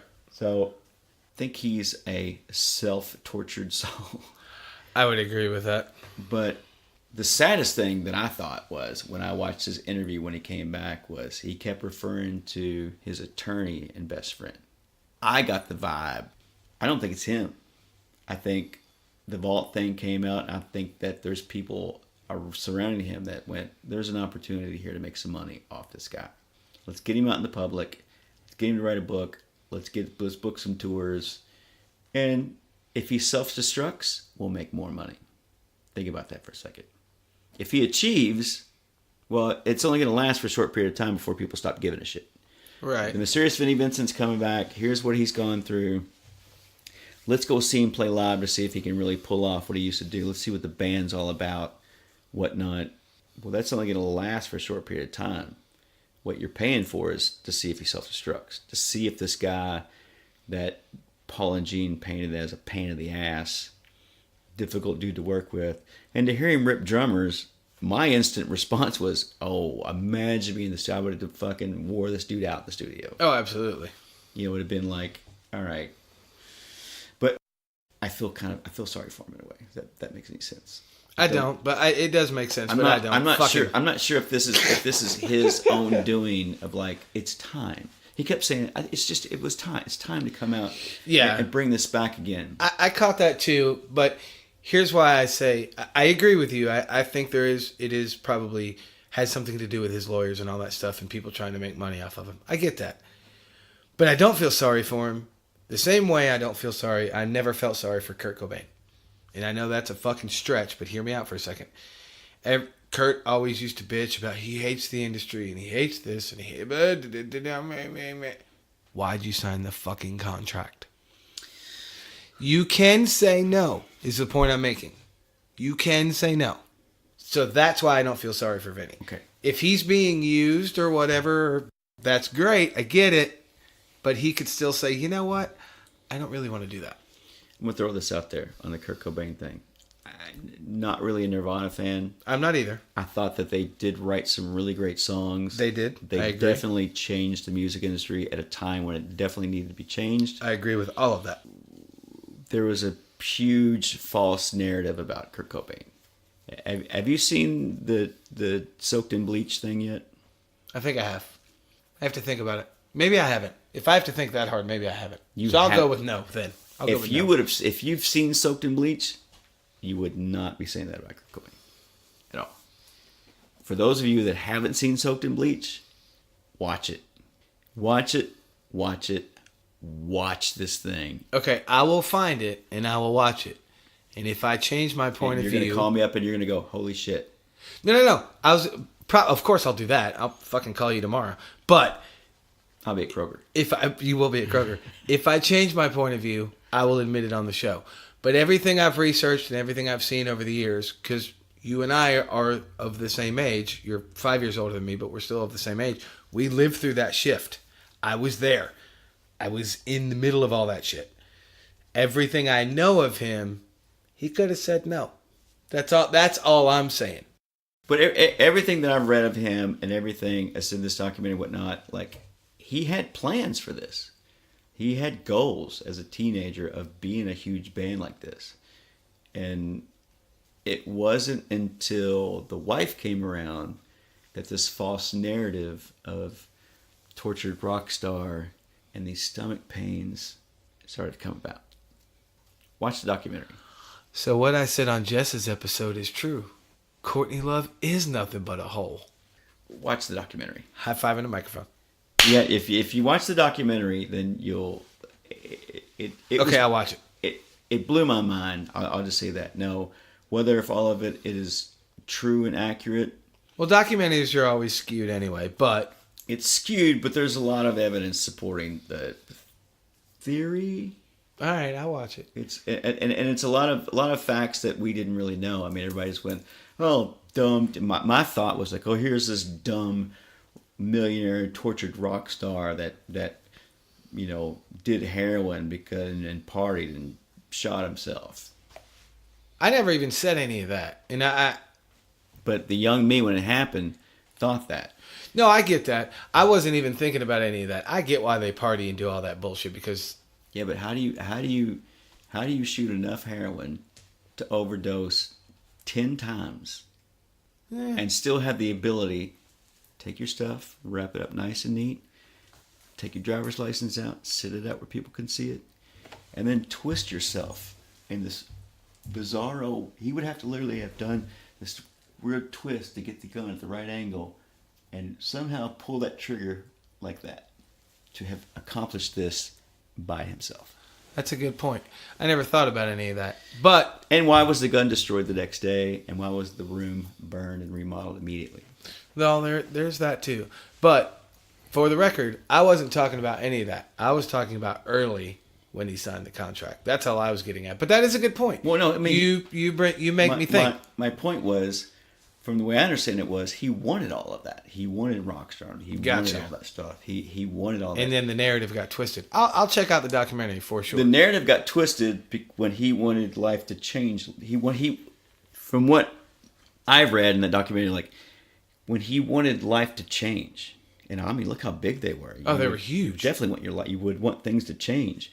When he wanted life to change, that's when these false narratives started coming out. Gotcha. When he was like, I want life to change, and you should change. No, absolutely, I agree. You have to grow. So we'll end this section with Yeah, because I need a nap. right.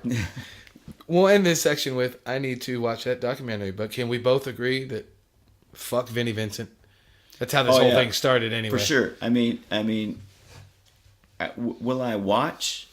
Yes. Absolutely, I watch that train wreck all day long. Because it's for the same reason people slow down in traffic to see what's happened up in an accident. It's one of these things where Vinnie Vincent's going to train wreck. You know he is. Kudos, I think, and I'll just say this to Gene and Paul, because they have ample opportunity to throw a false narrative out there about Vinny to really tear him down. Yeah, and they really haven't. I mean, they did in the past. Well, yeah, but they've done that to themselves too. But they haven't done that, which for me, I was like, well, that's super cool.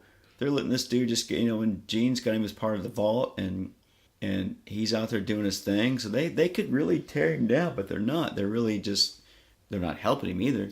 Right. But they're just throwing it out there.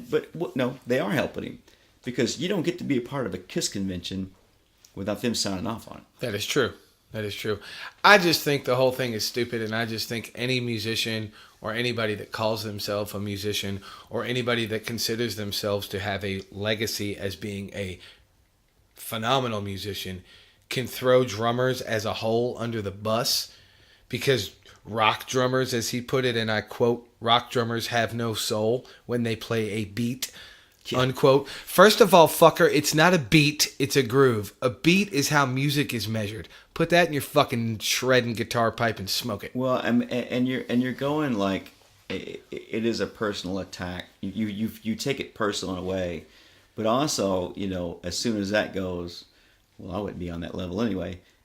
And I start thinking about guys of back in that day. Like I do too. Jimmy DeAnda and all these great, Jeff Porcaro, right? Steve Smith, hello, Dean Castronova. He was, Dean, phenomenal drummers.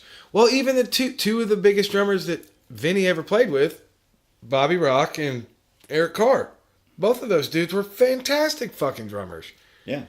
And so, Bobby was everything that I saw Bobby play with Nelson. I think it was Nelson and Winger. I'm not sure who else. Oh, there's another one, Rod Morgenstein. Yeah. Ugh. I saw Bobby Rock in a clinic. I never saw him in concert. I saw him in a clinic years ago. Phenomenal drummer. Yeah. Super nice guy. He killed it, did a great job. For me, I forget which podcast. I have to find the podcast or the interview that I listened to that I think it's either Reb Beach or it was Kip Winger. Or may have been Rod. You're always like, why was the dude from the Dixie Dregs in Winger? That was Rod Morgenstein. No, that was Kip Winger. It was on Eddie Trunk. Why was he? What's he doing? Yeah, when he talks about him and Reb are in this like closet wherever, just writing songs and whatnot, just like yep. Hey, you guys know Rod Morgenstein, right? It's just like, can you come and do some drums? And that, yeah, I remember that. But I love listening to the stories like that, because it's like, keep pushing it, keep going, don't stop, don't give up playing ever. Don't you might be playing in bars or doing weddings or corporate gigs, but you never know when that's going to lead to the next thing or next big thing or next huge thing. You never know. I mean, give 110%. And John Huffman, I take little pieces of what people say, and like John Huffman said this great thing to me one time. He said, play every gig like you're going to die in a fiery car crash on the ride home. Okay, that's good advice, but it's kind of fucking scary. Have you ever watched John play? Oh, yeah. He total rock stars it out, and it's awesome. Like, there could be 10 people in the crowd, he's just giving 1,000%, and he lives it. And it's like, that always, when he said that to me, man, that stuck with me. And that was, I think we were in a band together playing. That was so many years ago, and it just always stuck with me. And I was thinking of another thing last night, just real quick, throw this in there. Pat Smith played in fire department. I saw Pat last night. He plays in the band with Mike. Mike was out at the gig. Oh, gotcha. So they played in Bugsy Moran, and Pat pulled up, was talking to Mike, and I was like, hey, man, I was like, ain't seen you in a long time. I was like, dude, you said the best thing to me one time. So I'm playing with me, Billy Gibson, could have been Horseshoes and Hand Grenades, maybe. Me, Billy Gibson on bass. I can't remember Jason's last name on guitar, and Steve Clark on vocals. Right. And we're rehearsing in Pat's basement. And they said, you can practice during the day. No one's ever there. And I had a key to the basement. So I'm practicing one day. I'm playing with it. I get done playing. I'm tweaking a drum or something. I hear these footsteps. It's like, holy shit, that's Pat. I don't really know Pat. Other than I was terrified of Pat because I woke him up. Right. And I know he had a gig the night before. Some crazy party or something. And I hear the basement door open. I'm like, oh, damn it. It's like, do you ever watch Home Alone with the fire? Oh, yeah. Furnace. That was Yeah. my experience with Pat. So Pat comes down there, he looks at me, and I'm terrified. I'm probably 18, 19, maybe 20. He was like, come over here. We walked over, we both sit on this couch. He lit up another Marlboro Red, took a sip off his coffee. I've been listening to you guys play when you practice down here. Your band's pretty good. I think you're pretty good. You're playing the song way too many times. What do you mean? He goes, you need to not play some of these songs you guys are playing. You keep trying to make them feel right. He said, always remember this. You're working on a new song, you get 3 passes. You play the song 3 times. Every band can't play the same song. Every song's not meant for every band to play. You play that song, if it doesn't feel good by the 3rd pass, that song ain't meant for you to play. That song's not meant for you to play. Don't ever play that song again. And I have taken that with me my entire career. Interesting. Been like, nope, we're not playing that. Doesn't feel right. If you can't keep you can, I agree with it 100%. you can but keep it's interesting you that can he keep, phrased it you that can way. keep rehearsing it Right. to try to get the maybe to get the accuracy on the lick. We're like, hey, can we run through that bridge part? Let me really get that guitar lick down. But it's the feel of this. If it's the feel of those musicians playing that song. If it's just not right, it's just not right. No, that's a good way to phrase it. We're going to leave that there. Because I need a nap or another cup of coffee.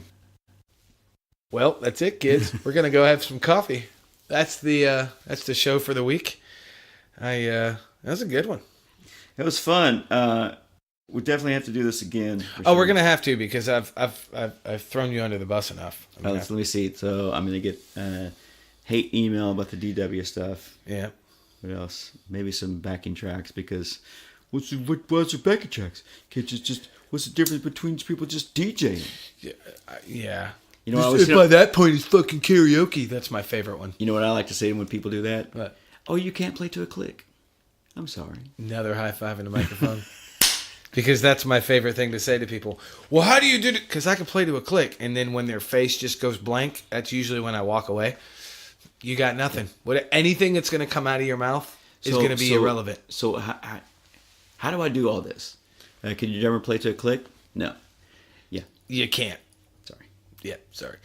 So that's it. I hope you guys... Would you like my rates? Oh. A kid. And that is why I love you. Kid. No, don't kid. Dude, it is what it is. Bankers get paid for their shit. Yeah. Engineers get paid for their shit. Some engineers get paid way too much, but... Bands have to evolve. Listen, again, I'm going to do a Gary V thing. Vaynerchuk? Yes, Gary Vaynerchuk. Gary, if you're not listening to Gary Vaynerchuk... There's something wrong with you. And you're a musician or entrepreneur or you're trying to do... If you're just trying to be a better human, listen to Gary V. Listen to Gary V, man, because it's like you have to evolve. You have to take what you're doing. You have to evolve because if you're not evolving, you're obsolete. I agree. And our industry, as far as music, is changing. It's not changing as rapid. We go through drastic, quick, big changes. Yep. So my mindset is always prepped up to where the next thing's going to be so I can change and evolve with that quickly as opposed to like, oh, crap, well, I'm not needed anymore for any of this. I can't, if I didn't do what I do with the backing track wise, all that type of stuff, it's like, I'd probably still be playing, but what songs would I be playing? Right. you know. Well, you lose out on a bunch of different tunes that you just can't reproduce the shit without the tracks. But we could do a whole show on that, and we're not going to. So we're gonna. Yeah, you need a nap, and I hope you guys learned something. You will be back because you have your own RMT. We already know what that means. That's hashtag RMT. You could go to RyanMurphyTime.com. But no, come out and see a show. Come out and see me play. Absolutely. WaxFactoryBand.com, or come out and see the karaoke band at FullContactKaraokeBand.com. Event dates are all listed. Yep. You can find everything on Twitter, Facebook, YouTube, Instagram. Instagram. Instagram. Yep, you can find it everywhere. And as I say at the end of every episode, go do some shit. Go see some live music. Oh, Go have some fun. yes. Go do some shit. Yeah, go do some shit. Enjoy I like the how day. I like how Chuck said it on one episode. He said shit. He put a bunch of stank on it. Hey, so listen, let me throw this in there. So I'm listening to Chris Evans' episode, right, which is hilariously funny. You ever heard The First Time I Met Chris? You haven't. So I'm not sure who got a hold of Chris to play with Into Me. I think it was Brian. So we're going to go play with Chris for the first time at Mom's Music with Into Me, right? Right. And I'm driving to Mom's, going down, so I'm driving like a normal person. I'm in the right-hand lane, and I'm, the Mom's in Jeffersonville, right? So you're almost to that light to where the shopping center is. Yeah. It's where the Moby Dix is, whatnot. So, and then this buffoon comes, a sports car comes like flying around me, like up on me, whips in front, and like just makes the light and takes off and leaves me at the light. I'm just furious. I'm like throwing stuff in my car and just mad as hell because this happened. And I come walking in, I'm like, damn it, blah, blah, blah. What's it, man? I'm like driving, dude almost kills me, man. Runs down the side of the emergency lane and pops in front of me and pops through the light. Dude, people are stupid, they're idiots. And Chris Evans walks up and goes, hey man, that was me, my name is Chris.